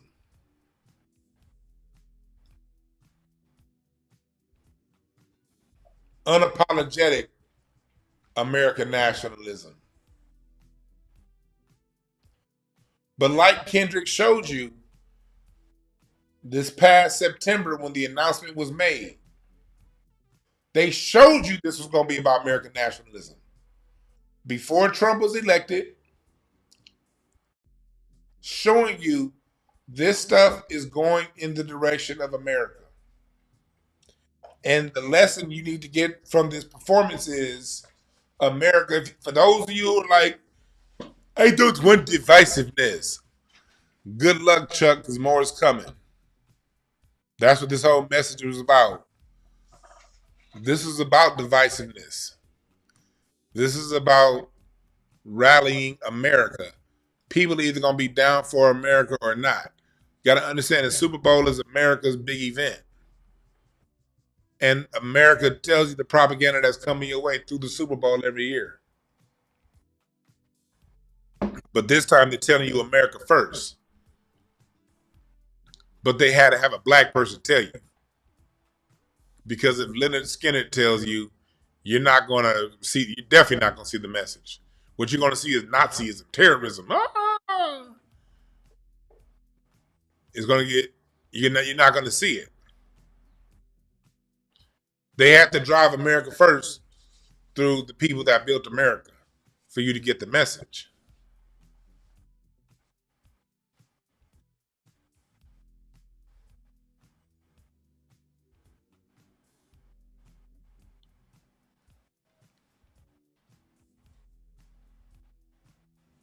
This was about America, Jack. And make no mistake about it, that's what we're heading into. That's what we're in right now. America first. Trump is about to put America first. And this is also a sign of people like Elon Musk. Are you telling me how Elon Musk is not going to be in that White House too long? He's not American enough. The same way we predict that Vivek Ramaswamy would be out by the Super Bowl. Hell, his ass didn't even get to the first day. We predicted right here on this channel that Ramaswamy wouldn't make it past March. Little did we know he didn't even make it to the first day. And I'm saying the same thing about Elon Musk. Too busy talking about South Africa. Too many talking about America is on the and that's how it is about the world. The world is right now, everybody's contracting back to their corners.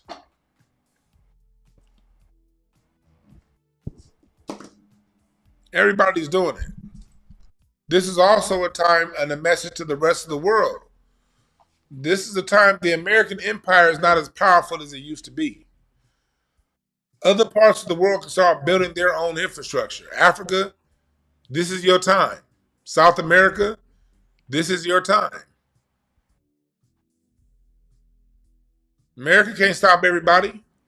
America's going into a period to where America's dealing with America and America's problems. Floods. And America has to. We having cities get burned down now. We had the flood. We had the tragedy in New Orleans. It's a lot. The education system. You see this Doge shit. America's really getting insulated. But they have to tell you a message to the black person because your dumb ass will be distracted. Too many black people. You're going to miss the message. This is the time for the Caribbean to get their shit together. South America, Argentina, Africa. You see what Julius Malema was doing down in South Africa? Julius Malema is getting South Africa on cold, and Elon Musk on Twitter is having a motherfucking hissy fit.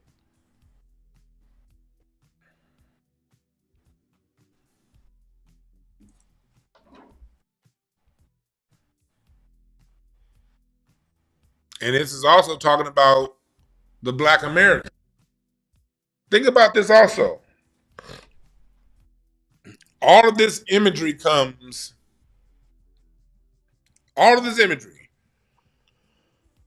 it comes at a time that you don't see black Americans on TV anymore. We got Cynthia Erivo doing a dedication to Quincy Jones. Oh my God. How in the fuck Cynthia Erivo look like Tyrone Hill, former Cleveland Cavalier? How in the hell did her J.J. Hickson looking ass get to doing a goddamn Quincy Jones memorial? This is the time that the native black American, image-wise, on TV, Idris Elba playing everybody's British ass, playing everybody that's black. You get in the NBA, call that shit the NBA looking like Melungenville. You don't see black married couples on TV anymore. The only time you see black people on TV is when it's dysfunction. So only time you see black Americans on TV prominently these days is when it's dysfunction. This was a Super Bowl where you got to see black people, but not only see black people, but you see black people functioning together. So you can all but guarantee your Charleston whites, your people who talk these top black people are gonna have nothing but bad to say about it. You can guarantee you that Drake stands are gonna hate it because they don't like Kendrick to begin with. Two, they believe music is a whole bunch of huff and puff. They don't understand. They'll say messages like this, what I'm talking about right now, is too deep. It ain't that deep. Yes, it is that deep. You just too goddamn dumb to interpret.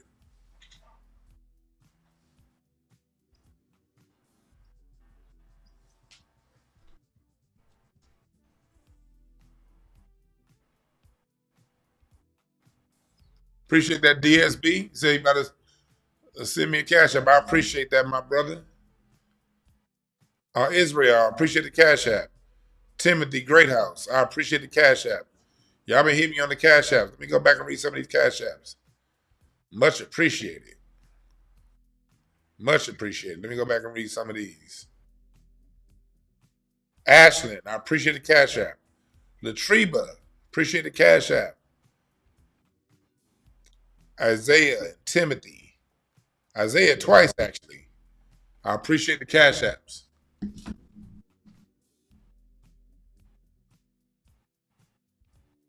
Let me see. Black Sheep says,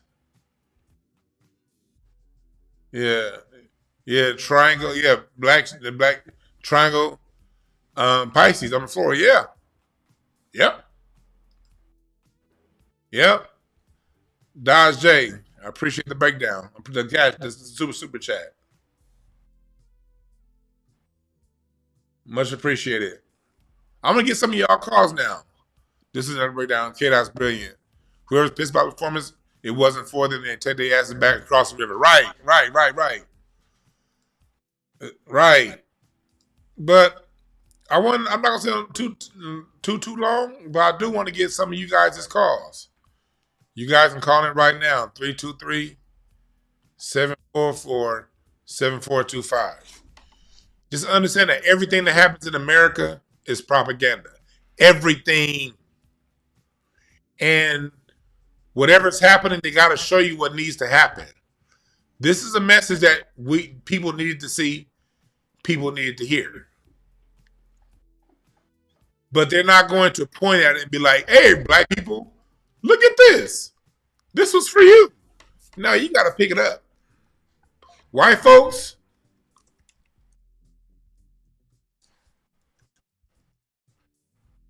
let me see here.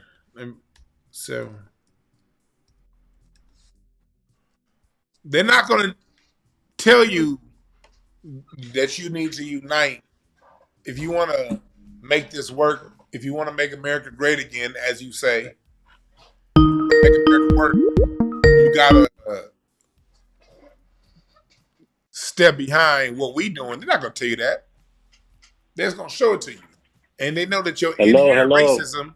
One second, they're gonna know that your inherent racism is gonna force you to reject the message. Same thing with a lot of you coon ass niggas.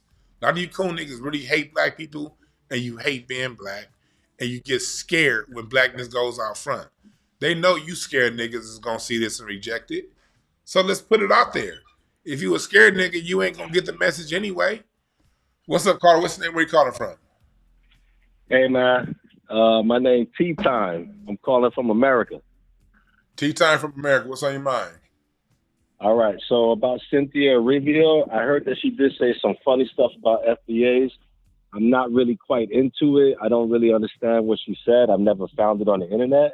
And I understand she's not FBA. But please, for everyone listening, go see that movie Wicked if you can, because it's subliminally about FBA history. That's all I got to say. All right, man. Give Thanks it for a the call. chance. Thanks for the All call. right. Oh yeah, Wiki is about the witch. The witches represent the black women. Go look at the Salem witch hunts. Witches always represent. That's why so many white women were burned when they were with the witches. You ever ask yourself why were during the Salem witch hunts?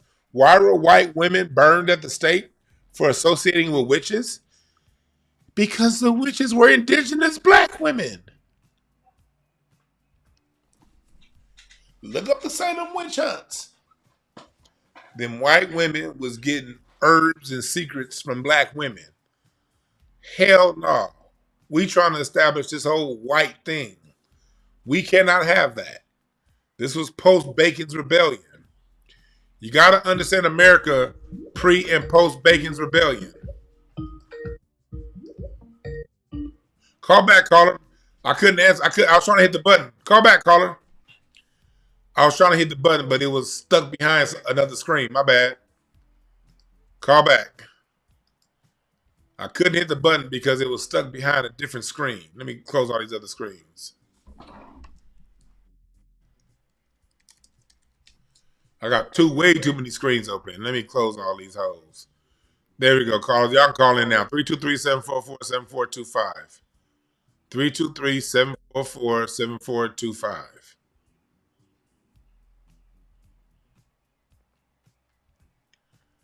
If you do not understand white supremacy, how it is and how it operates, everything else you think you know will only confuse you. You want to know a lot about America too? Old school America?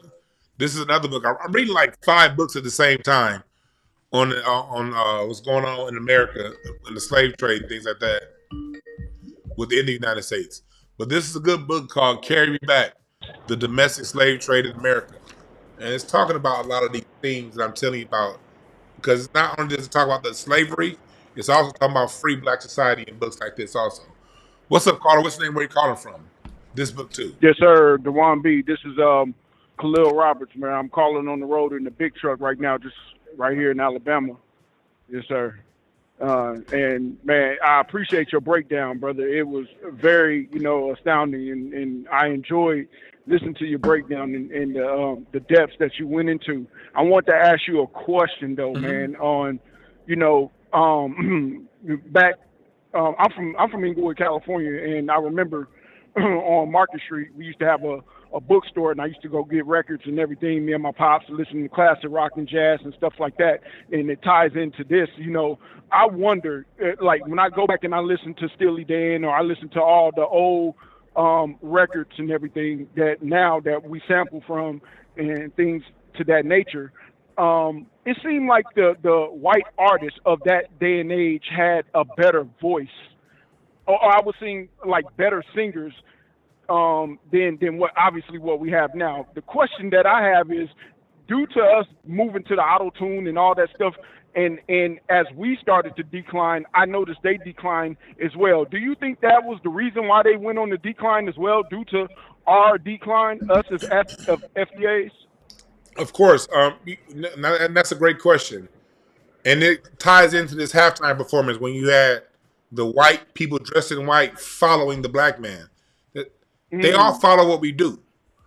When they don't do anything, whatever we do is whatever they do, and this isn't being racist, but it's just a fact. Whatever they do is just a watered down version of what we do.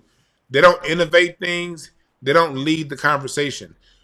If we make high level music, they make high level music. Is it as high as ours? Well, if you got to look at Steely Dan, look at the studio musicians. You had Bernard Purdy.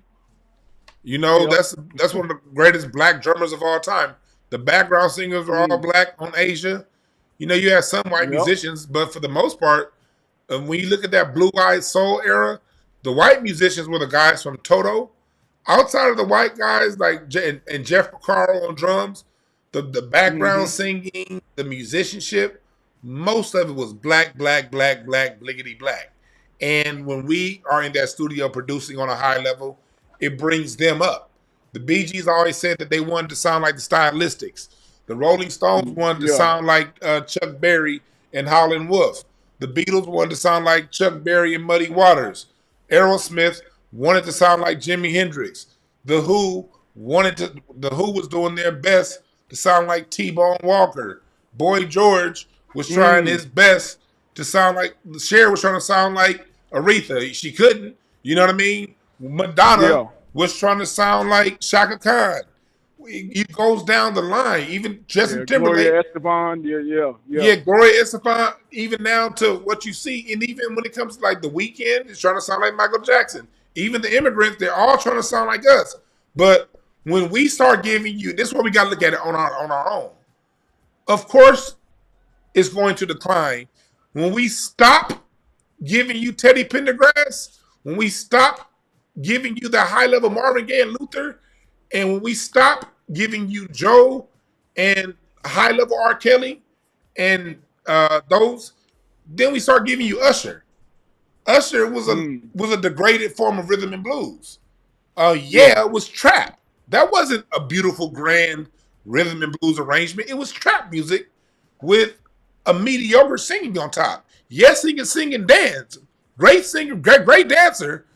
But if you put Usher in a choir, in a black choir, he's probably the fourth or fifth alto.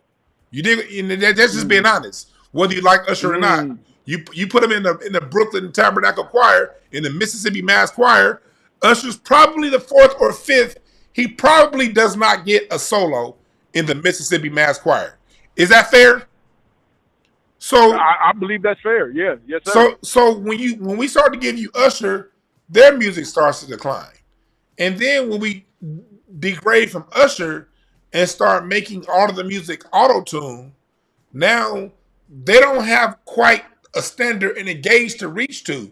So now they can give you what's her name, Taylor Swift, but listen to Taylor Swift's song, Haters Gonna Hate. What is that? That is a remake. That is a white rendition of Jay-Z's Brush That Dirt Off Your Shoulders. Kick that dirt off your shoulders. Taylor Swift just basically rewrote Jay-Z and put in shake it off, shake it off, shake it off, shake it off. Everything that they do is a mockery and imitation of what we do. But when we lower the standard, their standard get lower. That's how it works. Man, I appreciate that, man. And I went, just to give you a heads up, man, last time I called, you told me to go research a drummer, and I did go research, the drummer out of Philly, Roy Young, who started that. We was talking about house music, but I appreciate that, brother. That's pretty much all I have, bro. Much appreciate it, man. Thanks for getting us a call. Yeah. All right, peace. Yeah. They had that image of them white folks following Kendrick because they follow our lead all the time. We just don't know it.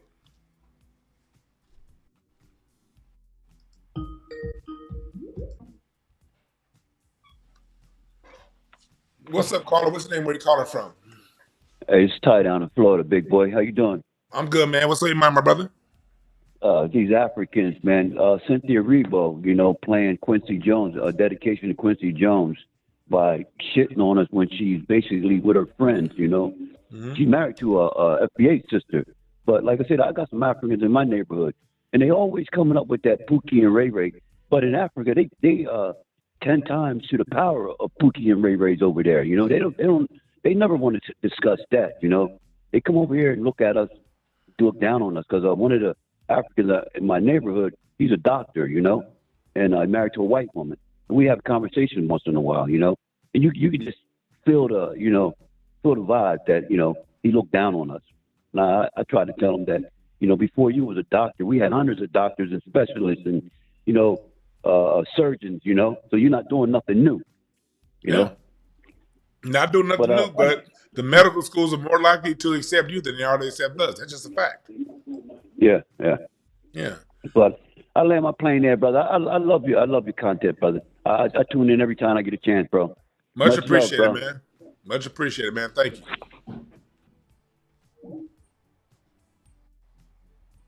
So, they always, Jelly Rolls feeding off of our soul.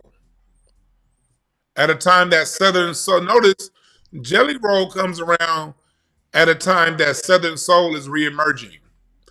That Southern Soul has been budding since the early 2000s, but it's really taking a roll right now. And now that Southern Soul is really rolling, all of a sudden, here comes Jelly Roll. A play on Jelly Roll Morton.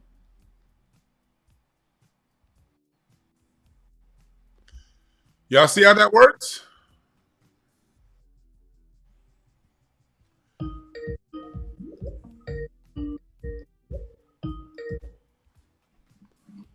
What's up, Carl? What's the name? Where you calling from? My name is Adrian. How are you? This is my second time listening to your show. Mm-hmm. Thank you for calling, Adrian. What's on your mind? Okay. I just wanted to, let me mute my TV. Did you happen to see the GBT chat explanation of the halftime show? No, I didn't. You have to pull it up. And it's so awesome. And everything that you guys are talking about today, you will be amazed. And I just wanted you to know that. So you'll pull it up. And it's going to say Kendrick Lamar's, just pull it up and then read it. And then you'll be able to explain it to the viewers. Okay. Okay. Thank you so much. Wonderful show. And thanks for that. Appreciate it. Yeah, I'm interested to see what that is. Yeah, you have to. You're going to. Yeah, I'm interested to see what that. I'm going to look that up. And yeah, make sure y'all look it up on ChatGPT, what it is. But what's up, Carter? What's the name? Where you calling from? Whoa, Fresco calling out of Baton Rouge. Out of Baton Rouge, what's on your mind?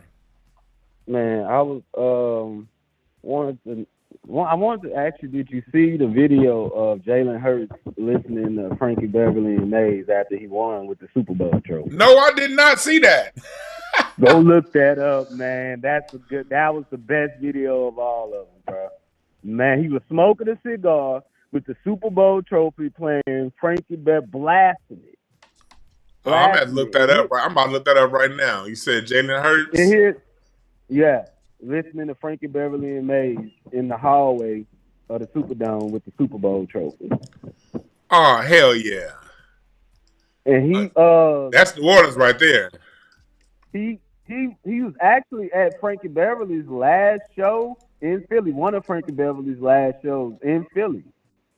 And, you know, Frankie Beverly is loved out here in Louisiana, Baton Rouge, New Orleans, and all. They had the biggest second line I've seen in a minute when Frankie Beverly died. And they had like a metaphor. Yeah. Look. Let me tell you something. I went to New Orleans to see Frankie Beverly twice. No, 3 times. Right. I saw him twice at Essence Fest, and I saw him once at NBA All-Star Weekend when he was out there for that first time. He did the Players Union party. And it's a love affair that New Orleans had with Frankie Beverly. But you know, Frankie Beverly and Mays, they're from Philadelphia.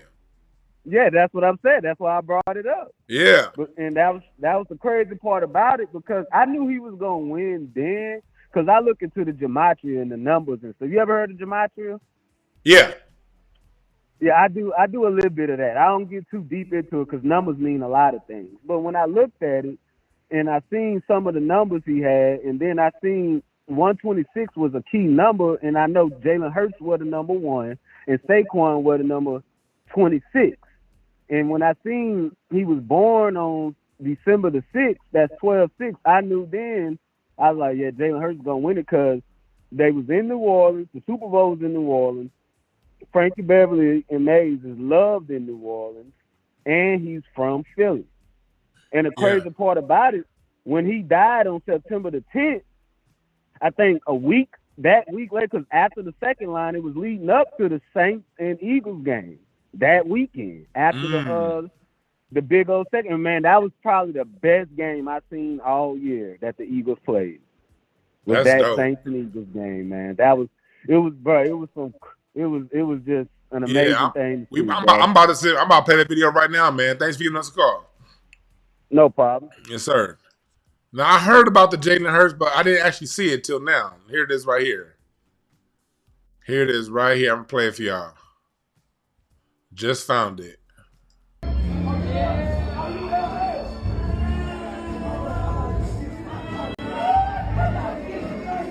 Oh, he playing Happy Feelings. Watch this shine down on me. I'm gonna gonna spread my wings, yeah. And I'm gonna tell all I can see. These happy feelings, feel those happy feelings. I spread them all over the world. Nigga.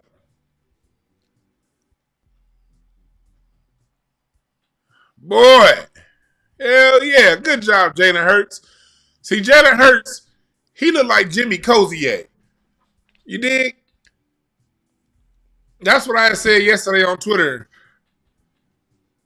Y'all, I'm so glad, you know. I didn't have a dog in the fight. Didn't care who won. But, you know, it was good to see a nigga that looked like Jimmy Cozier win it all. Oh, where'd it go? Oh, here it is. Hold on, caller. Don't he look like Jimmy Cozier? Don't Jalen Hurts? Sometimes I love her. Sometimes I love her not. What's up, caller? What's the name? Where you calling from? Ain't none. I'm calling from NC. My name is Sean. Sean from NC. What's on your mind? Oh no, I was just tapping in because I checked out the performance last night. Well, seen the Super Bowl last night, and hold on a second. Hold on, my dog acting crazy. My bad. Nah, but I wanted to tap in because the Kendrick Lamar performance last night, and I really wanted to tap in is kind of lost my train of thought. Yeah, the what he said, the 40 acres in the Mune part. Yeah, 40 acres in the Mune bar. Yeah. I wanted to tap in with that. I think when he said that, and for him to say that on national television at the Super Bowl for like 100 million people watching, and I heard Donald Trump was in the audience also. Yep. So for him to say something like that, I think I'm proud of him, man. I'm proud of him, B. And for have everybody Black Americans come out in a red, white, and blue representing Black America. Had Samuel Jackson dressed as what is that, Uncle Tom, I think. Uncle Sam. But yeah, Uncle Sam. The choreography.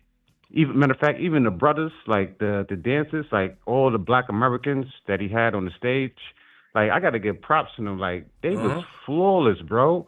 Like they was like flawless, really, flawless, bro. I went back and watched the shit like 3 times. I'm like, yo, them brothers really, the sisters and the brothers, like everybody did their thing. Like that shit, like excuse me, that was a home run performance. And it was a foundational Black performance too at the Super Bowl. That was beautiful, bro. Very high level execution. I ain't gonna lie. And that, as an artist, any artist that had an issue with that, I don't trust you as an artist. Period. For real. Thanks for giving us a call, my brother. You already know. Yes, sir. This is where we was yesterday during the halftime, nigga. I was with my Black folks.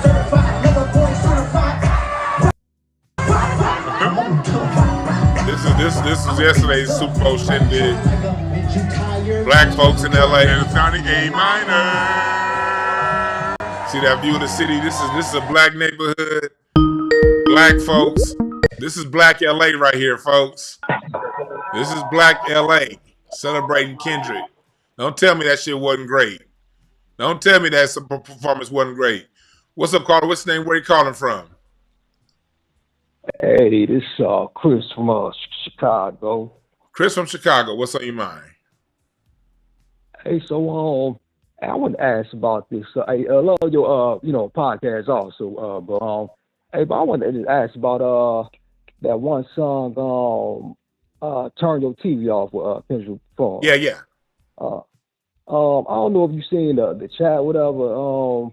And I'm not the one to mention other YouTubers on your platform, if it's okay with you, because I want to ask, like, some people say like he kind of got that TV turned off from this other YouTuber that been saying it for like a few years, and I kind of believe it too, because I've been, be watching this other YouTuber been saying it for like a good few years, and I just want to know your opinion on that. You know, if you know what I'm talking about. You know, if you know what I'm talking about. But I don't know I who you're mean, you talking know, about, but I don't know what the YouTuber have been saying that, but turn the TV off is something that I think black people have been saying my whole life, honestly. If you raised black, I had my grandparents tell me to turn TV off. That was just like, I don't know. I'm pretty sure another YouTuber was saying it, but culturally, that's something that we've been saying. Like they used to call it, old folks used to call the TV the idiot box when I was a kid, you know? And you need to turn that TV off. And even if you take it up to today, when you're dealing with like people who are in for mindfulness and that are in from, and Kendrick's definitely into mindfulness because he's talked about that before. Turning the TV off is always one of the first things taught to you in the people that are in the mindful, in the mental wellness, mind, that type world. So turn the TV off that's just kind of a general statement. I can't really, Kendrick didn't create it, and no, you really can't zero it down to one person. Okay. Hey, maybe I ain't hear the whole song. I'm thinking he probably talking about something else because this other YouTuber, let's just say he was talking about when he say turn the TV off, he mean something else. He said turn your TV off and rock your snot box. Rock your snot box. So well, man, but like this, if somebody is, if you're going to take from whatever's being said who you are. If you ignorant and everything's about fighting, then that's going to be the message you get. You know, if you're, that's the beautiful thing about music.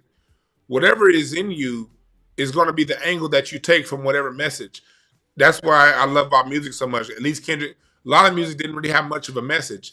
Whenever you have a song with a message, like They Not Like Us, we know it means, and by everything Kendrick is shown image-wise, he's talking about black people, black Americans, we our own thing.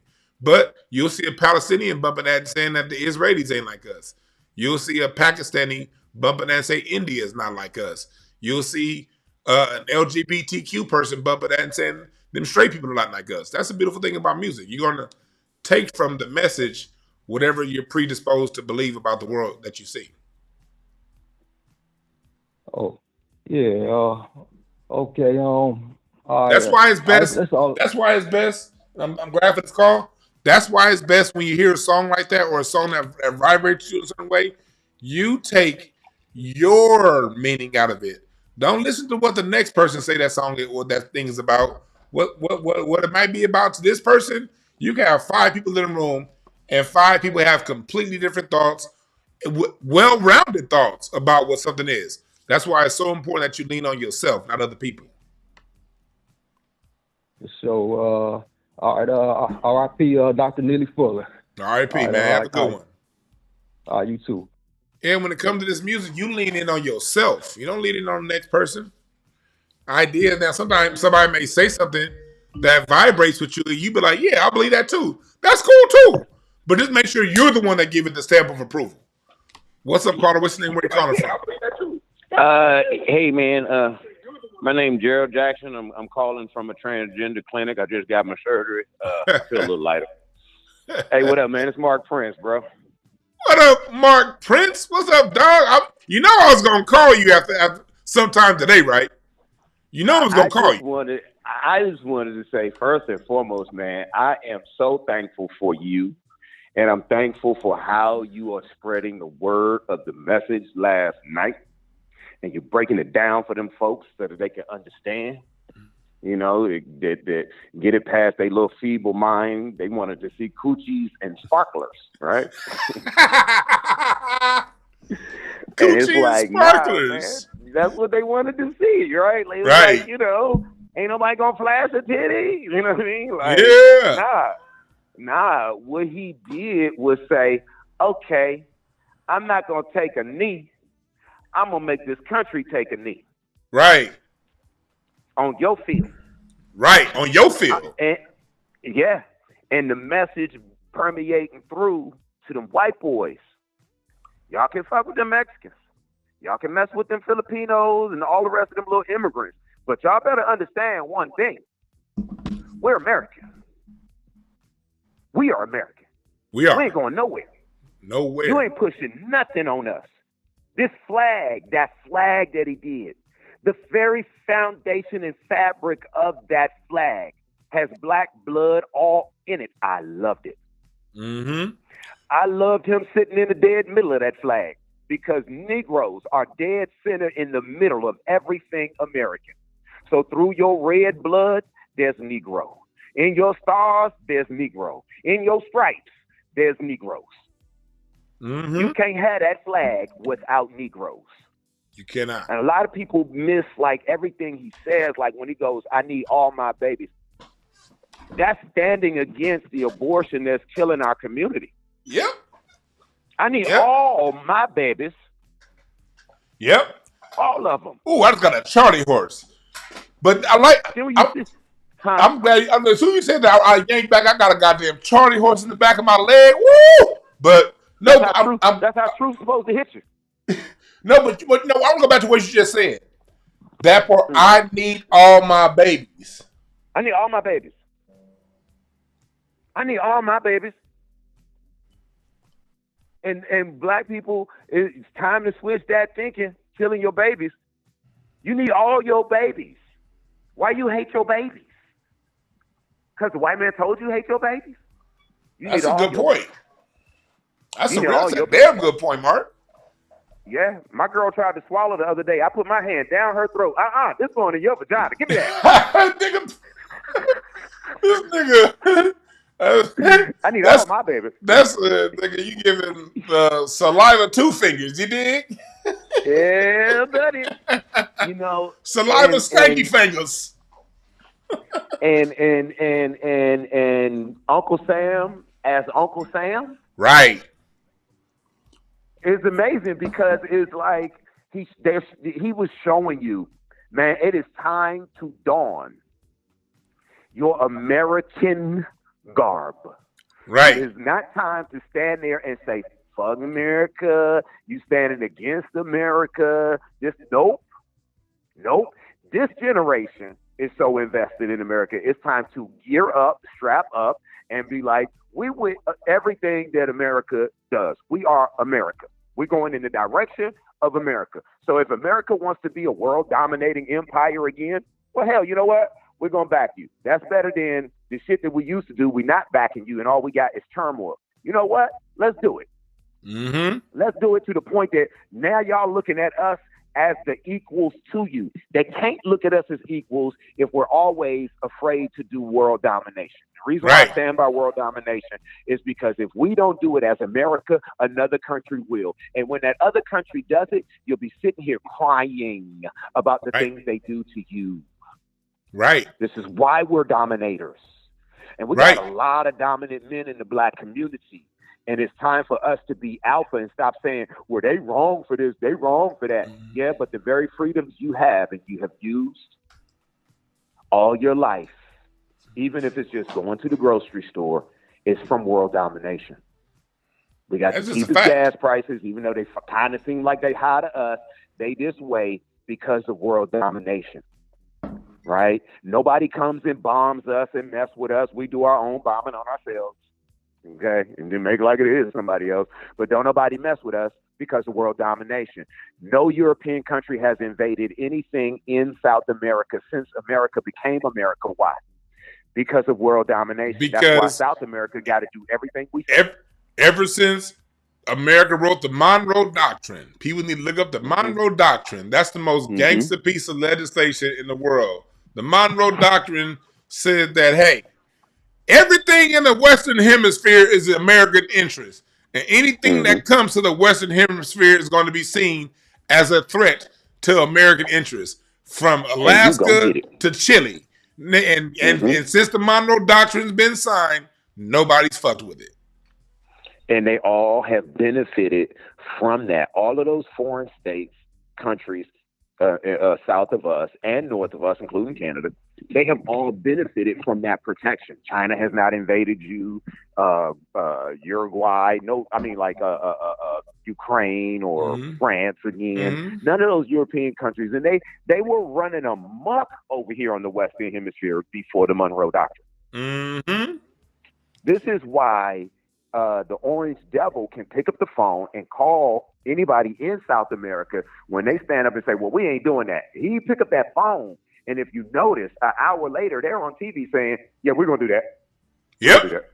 Yeah, because we Mexico sent them troops to that border, didn't they? Real fast. Because we protect you. You let America let up on its protection of you, and China will beat up your ass like a fine-tooth comb. Right. We protect you, so you got to fall in line. That's like if you live in a neighborhood full of Crips, and you don't respect those Crips, and they keeping those Bloods out your neighborhood, well, then you can get the fuck on. You can get on. Mm-hmm. Right? You gotta respect those who protect you. Period. Real talk, Mark. Man, and the last talk I want to say to these black people is just this here. You want to be respected by that white man? Because we've been asking for respect. Then you have to have self-respect. Stop calling your woman out her name. Stop accepting that music that beats your woman down in the streets. Stop accepting the degradation of your black woman. Mm-hmm. Because if I was another race, I would not respect you, your race, as a man, because you put your black woman out there for sale. You call your black woman a dog. There is no other race on this planet that is making music and degrading their woman. There is no other race on this planet that has a huge media campaign on degrading their woman. If that don't resonate to y'all, nothing will. Mm-hmm. I can't respect you, and you don't even respect your own woman. Mm-hmm. You look like a boy to me, a toy to me, and I'm going to treat you like a boy and a toy until you grow up. Grow the fuck up. And you see where these niggas is fighting tonight was growing up. Mm-hmm. Yep. They should have Kansas should have put some melanin on their side, bro. They kept putting mulattoes and white boys, and when you looked at Philly side, it was nothing but melanin. Nigga. Bro, you can't beat melanin, people. You can't beat it. Try? Not when all things are not when all things are equal. Not when all things are equal. Hey, they said by the merit, didn't they? You don't want to do Negroes by the merit. Mm-hmm. You don't want to do that. And then this morning they said it wasn't no diversity in Kendrick's show. Man, now that was comedy. The white people said it was racist and it wasn't no diversity. I thought we weren't doing that no more. Yeah, I thought this was. I'm glad you said that, Mark. We want to end DEI, mm-hmm. right? There you go. What's your mad for? Mm-hmm. What y'all mad at? Y'all say end the DEI? Y'all said DEI policies mess up everything? DEI, DEI? All right, cool. I'm glad. That's the point I didn't even think of. When they're trying to end, when the left is trying to push DEI, and it's basically everybody that's not black and not white male, and the white males are trying to end DEI because they're not included. The only people who don't really have a dog in the fight when it comes to DEI is black people, because ending DEI helps white men. Keeping DEI helps people of color, everybody who's not black male. This here was straight black men and straight black women dancing together. No DEI, just America, nigga. So I'm with it. End DUI. That's fine. End it. And go off the merit. I bet you bring that shit back. Exactly. If it's already off merit. DEI coming back, people. They talking about going up against black people against the merit. The playing field has always been unequal for blacks, right? Mm-hmm. It has to be unequal, because if you make it equal, it's going to be unequal for you. Real talk, Mark. If you make it equal and say, black people, do your thing by the merit, y'all in trouble. Y'all in big trouble. Man, Mark. Why you think they keep dumbing down our community and our education? They gotta dumb us down. If you don't dumb us down, you're in trouble. You're in trouble. If you don't dumb down our music, you're in trouble. You're in trouble. Everything comes to it, and everything is cyclical, and a lot of that dumbed down music, that age is coming to an end. It's time for something. Nature always returns back to its original archetype. And music is a vehicle of upliftment. And that's what it's going back to. People like you are paving the way for that, man, and I thoroughly appreciate you. I mean, I know we're personal friends, but outside of that, if I was just a person in another city watching your podcast and stuff like that, bro, you are thoroughly appreciated. Trust me. I appreciate that, Mark. And at some point this week, either later on tonight or today or tomorrow, I'm gonna call you. We gonna be on the phone for like goddamn 2 or 3 hours talking about this. Hey, I'm holding a comedy competition tonight up at the Sunset Room. $500. You know, you get up there, do 10 minutes. You can win that 500. You can win that 500, baby. So are you in Sunset Room tonight? What time? Yeah, the Sunset Room. I'm hosting it. It starts at 8 o'clock. All right, I think I'm gonna roll up there. I might roll up there. I'm gonna check my schedule. If I'm free, I'm coming up there. All right, if I don't, I'm gonna go over to the Improv later. So I hope I bump into you there. I'll probably definitely be at the Improv. All right, holla at your boy. All right, all right, Mark. That's my man, Mark Prince. He's done the show before. Yeah. Unapologetic is where is what this Super Bowl halftime performance was about. It was unapologetic. And you niggas are gonna have to learn how to be unapologetic. Stop being punks, black men. That day's is over with. That day going back to the blonde wig and the militant where we gonna be black, but we really want to be accepted. That shit's over with. What's up, caller? What's the name? Where you calling from? This is Miss Nisi from West Virginia. How are you? Miss Nisi from West Virginia. What's on your mind? Thank you for calling. I watched the halftime show on NFL on YouTube all day. And for me, the highlight, I enjoyed the whole performance, but the highlight is when Kendrick was addressing the women, his background dancers, and when they played that short clip of Not Like Us, and the way he smiled, I said, I played that thing over and over and over. But I enjoyed your commentary, how you broke down everything. Excellent. Thank you. I appreciate that. All right. You have a good day. Thank you. Bye-bye. I know as black as that is, this will get shit. It's the reason why when I was a kid, I used to wonder why whenever they did like a countdown of the top Michael Jackson videos, go back and watch the ones on MTV, on Fuse Network. Every time VH1, they never put Remember the Time in the top 3. I think Remember the Time was his greatest video. If you want to say Thriller, I'll roll with it because Thriller was a great fucking video as a movie. It set it off. So I'm not going to argue with somebody that says Thriller was the greatest video because it probably was. But if Thriller was the greatest video that Michael Jackson ever did, it was Remember the Time. It was Remember the Time. Hold on, caller, 1 second. I'll get right to you. Michael Jackson had a lot of great videos, but Remember the Time was a totally different standard. It had Magic. It had Eddie Murphy. Magic right after we found out he had AIDS. Eddie Murphy at his zenith. And it was a time showing the first time in American cinema that the Egyptians were shown as black. And when you understand the fact that that was the first time in American cinema that Egyptians were shown as black, and you understand how white supremacy works, like Needy Footer taught us, you then understand why Remember the Time will never be a top-rated Michael Jackson video. You understand why America shitted on Ice Cube's best album, Death Certificate, because of what it was talking about.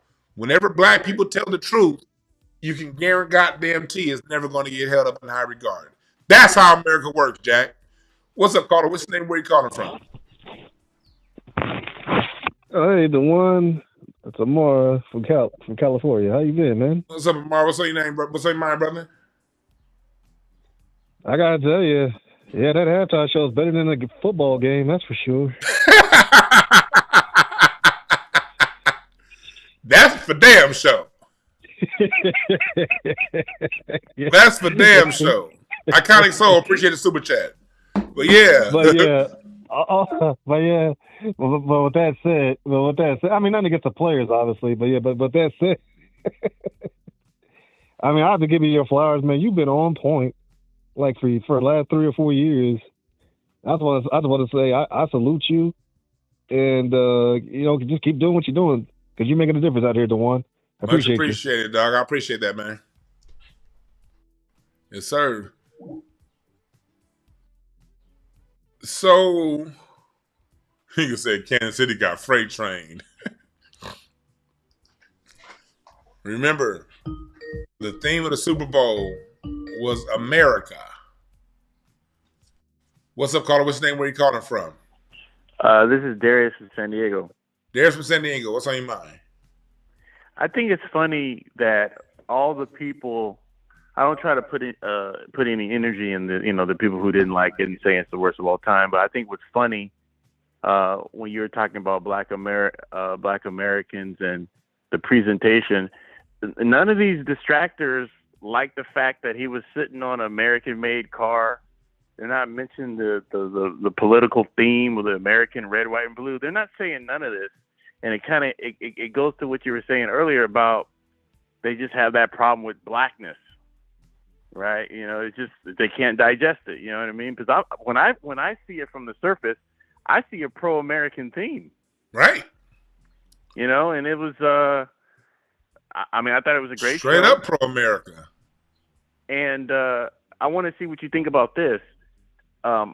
After the fact, I got the Uncle Sam, but when I first saw Samuel Jackson hit the screen, I was thinking like Bamboozled, Ringling Brothers. I was thinking more of like a minstrel show, kind of like a host type of situation of that matched the dialogue. And then later on, I got the Uncle Sam, but that kind of threw me off in the beginning. But I love the addition of Sam Jackson because he featured SZA, but it was only like one little small feature. But I thought the star power and the addition of Samuel Jackson with that character, I thought that was like the cherry on the Sunday.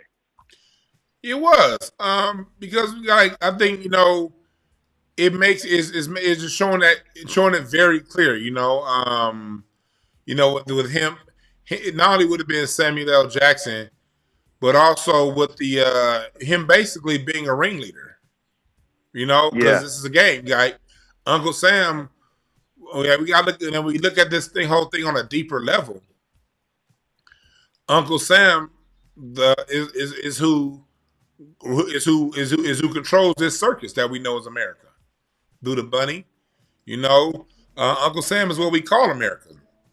When Uncle Sam wants you, when it was time to recruit for the war for armies, Uncle Sam wants you, and then have one last point. The person that played Django play Uncle Sam. Oftentimes, Uncle Sam represents the Uncle Tom that tells you to get things straight, and that's what he was doing out there. But go ahead. And my last point, here's also the great connection with Samuel Jackson. Samuel Jackson's also the only actor that's been very vocal about other brothers from the UK taking blacks' roles. Right. That's a good point. Great point. And then on top of that, Samuel Jackson is also I think he has the most credits in Hollywood history for the most movies. Mm-hmm. So he's American, he's Black American born, and he's a figure in Hollywood that, he's a fixture in Hollywood. So that connection right there was big too, because Samuel Jackson, he took a lot of flack for that, but he was ahead of his time when he brought that up. But it's a big issue, in movies and stuff. So I just want to throw that in there. I don't want to talk all day, but man, appreciate you. You kicked it, man. You dropped some heavy stuff, man. I got to read more, man. Every time I watch your shows, man, I feel like I got to get smarter, man. So. That's all good, man. Thanks for giving us a call, brother. All right. Yeah, he made a good point about Samuel. And I made him say, I kept saying Uncle Tom. I meant to say Uncle Remus. Uncle Tom was actually a good honorable person. There's nothing wrong with Uncle Tom. Uncle Remus is the problem. I apologize for saying Uncle Tom earlier. I wish I could go back. I might be able to go back and see earlier when I said that. So if somebody comes in the chat room,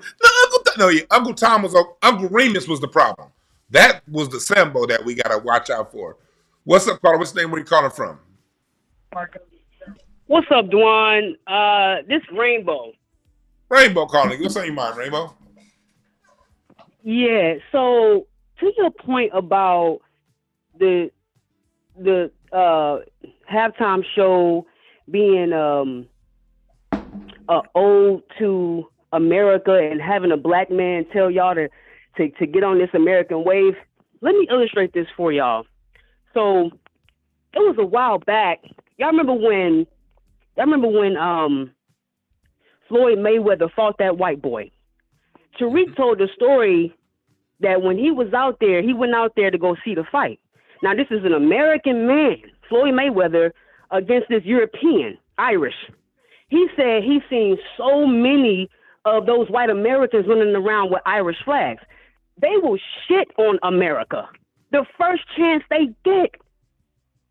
And so my thing is, you're right, Dwan. They had to get a black man up there to show America that it's time for American nationalism.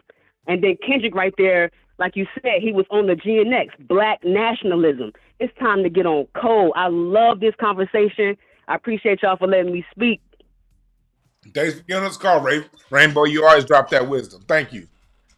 Peace, brother. Mm-hmm. Yeah, this is about black nationalism. It's a lot of people who live in America that don't love America. They just here to get what they get and send their money back home. They don't really love America. And so that I gotta say, get the fuck out of here then. My family been here since 1640 on record, way longer than that for the Native Americans in my family. I'm just talking about the ones that own birth certificates. I got birth certificates in my family dating back to 1630s, nigga. If you don't like this place, get the fuck out. And speaking of not liking this place, of course you had your people like academics. You know they ain't gonna like it. You know people like him, they ain't gonna like what went on. People like academics. Then you got dudes like Bootsy. He over here mad, said Louisiana has enough artists do their own lineup. And he's been mad. He's been throwing shade the whole time. Bootsy, this is an artist that has done nothing constructive. This is the same dude that's going around still doing Vlad interviews after what Vlad had to say about the Honorable Louis Farrakhan. And I ain't no goddamn Nation of Islam. Never have been, never will be. But I understand that Louis Farrakhan represents blackness, and when white people want to check blackness, they check Louis Farrakhan. And this nigga called himself a badass, but he ran his little badass right on back to Vlad's ass when he was talking about a black man. So we got this Dom Lucre guy. Let me get you 1 second, caller. You got this Dom Lucre guy. I heard he's Haitian. He's mad. He's like cussing Kendrick out. This dude, he's one of Alex Jones's boys. This nigga right here. He go around and always has, so-called American. But yeah, he got an issue with America. He's Haitian. And it's not to go in on everybody from other places. But whether you be Haitian like Dom Lucre or foundational black American like Bootsy Badass. Because we got so many black Americans who hate being black. They give trash music. They do trash shit, crash shit, going to jail all the goddamn time. These are the niggas that had an issue with all this blackness on the Super Bowl. What's up, caller? What's the name? Where you calling from? Hey, it's Dana calling from the Valley. Dana from the Valley. What's on your mind? Not much. Thank you for your breakdown. I was listening to your breakdown before I actually watched the halftime show. I just watched it like 10 minutes ago. I'm not feeling football and all that, so I knew I would just catch it on YouTube and it would be fine. The world would not come to an end. Mm-hmm. But thank you so much for your breakdown. Shout out to MC Light for being on that vocal stuff for like the last 30 years, and they still, keep her representing. So I do like that. I just heard you talk about Vlad and Boosie and all that, and I'll talk about Kendrick's performance first. It was hitting. He said what he needed to say. I associate with so many different people, and I saw someone's breakdown of Kendrick, and they were like they hated it, and he's saying horrible things, and I don't care about his accolades and stuff like that. And being in the black people business and trying to always uplift the culture, if we don't receive anything, it will be because of other black people. They will be standing at the door trying to stop us from getting anything that we deserve, and that's from direct cash payments to housing and anything else. Why people losing their mind and going crazy and just have all this heat for Kendrick, and he trying to uplift us. He trying to say that we ain't taking it no more. He giving you all kind of subliminals. It's not our fault that y'all don't know how to read them. Why you going crazy and being keyboard gangsters? Go to Altadena. They're about to kick all those people out of the Civic Center in Pasadena. It's only been a month. They ready to let them people go. All the animals at the Pasadena Humane Society they're about to let people adopt them out. Right. They were like, we returned all the ones to the people. They came and got them and checked for them. But no, if you didn't check for your pet because you in the Pasadena Civic Center trying to live and get your life together, we're going to let somebody else adopt your pet and it's going to be rehomed. So, you know, Black people, get on something. Wow. Get on something that, you know, I want to say this to Juan, that over the weekend, people were talking about Black people not coming together. And I was on this call about reparations and, you know, Trump wanting to get past reparations, but want to talk about the Platinum Plan and, you know, just moving away from direct cash payments and making Black people whole in this country. And nothing is going to happen until Black people become whole. Right? Nothing. And that's another thing. I'm glad you made that point. Because I think that was another message in this. Like America. If you want America to be America, you got to follow what these Black people are doing, because we've always been, anything moral in this country has come from Black people. Any law that has benefited the greater good of society has come from what Black people fought for. The greatest inventions that it made America great, from the cotton gin, is all come from Black people. It's telling people that if you want to make America great again, you got to follow these Black people's lead. But go ahead. You have to follow our lead. And Kendrick is saying that. I love that he's uplifting SZA. She sounds amazing. You know, it just is what it is. Dewan, I sent you an email. Please check it. All right. And thank you so much for your breakdowns. I'm always listening.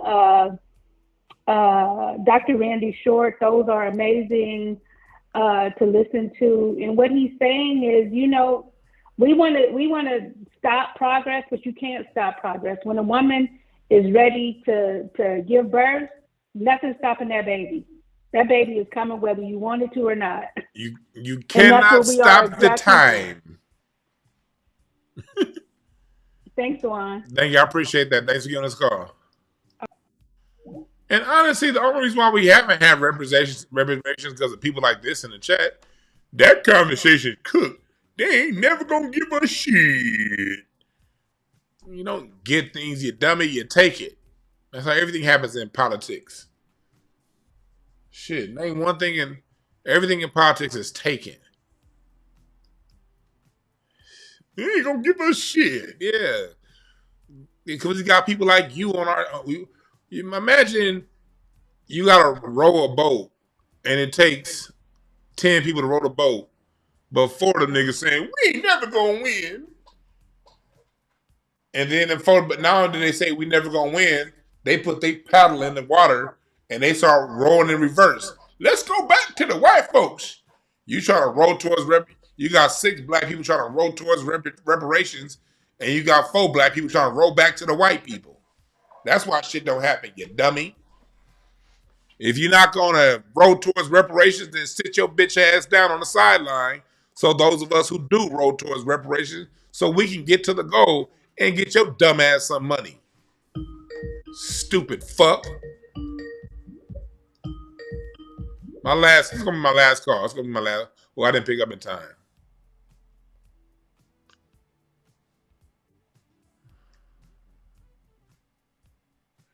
And then we always get these people that want to come in on these little side conversations.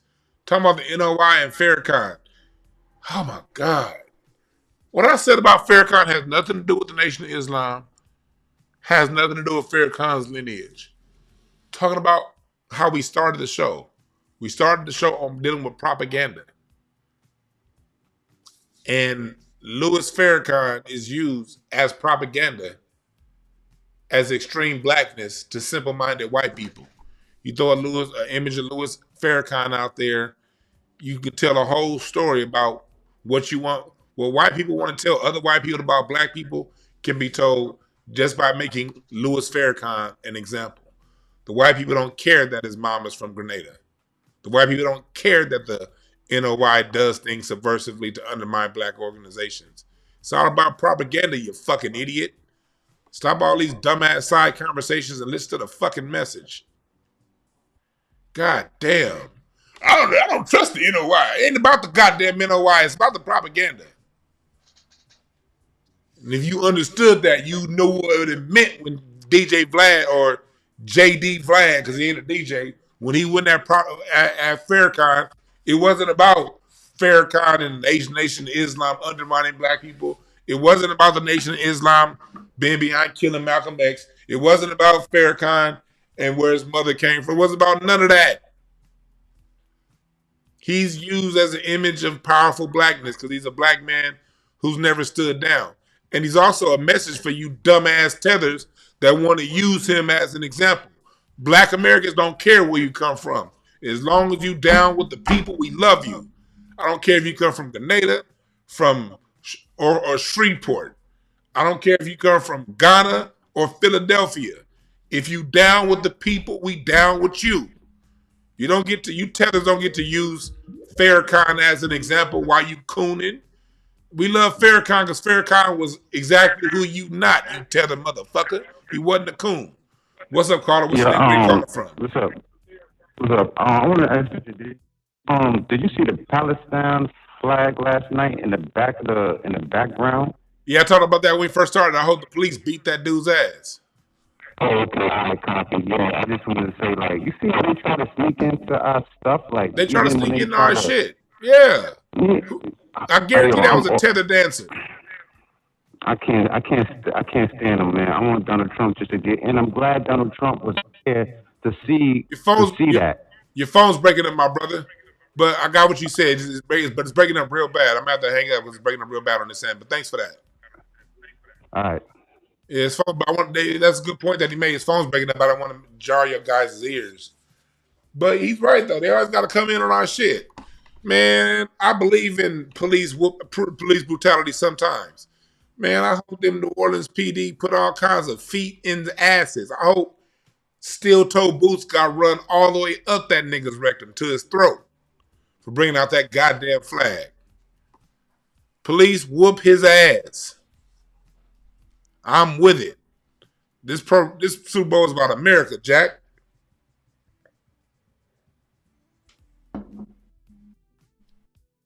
You think that protester was from Sudan? Well, kick his ass on the way to I hope ICE kick his ass then. ICE his ass out this country.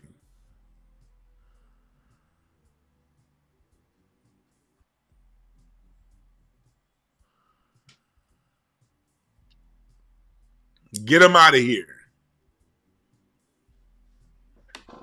I hope they whooped his ass 1942 Mississippi style. No matter of fact, they were in New Orleans. I got New Orleans. I hope he got a 1877 New Orleans ass whooping. That's what I hope. I hope he got a good old Americana 1819 New Orleans ass whooping.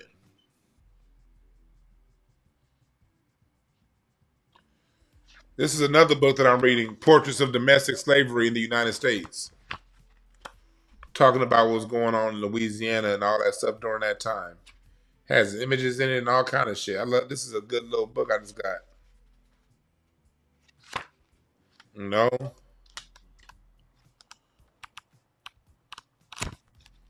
But that Super Bowl was for us. And it was also for America. Anybody who loves America. America can just depend on America.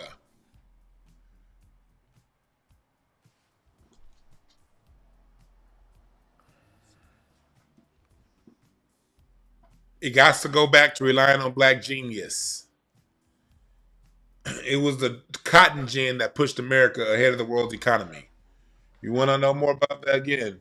It's a lot of books you can read on this. It's a lot of books you can read on this, on what was going on here and how black slaves were transported within the United States. Not from Africa, but when Louisiana was built up in the early 1800s, those people came from Virginia, from South Carolina, and from the north in newly settled territory downriver, down the Mississippi River to Louisiana in the Mississippi Valley.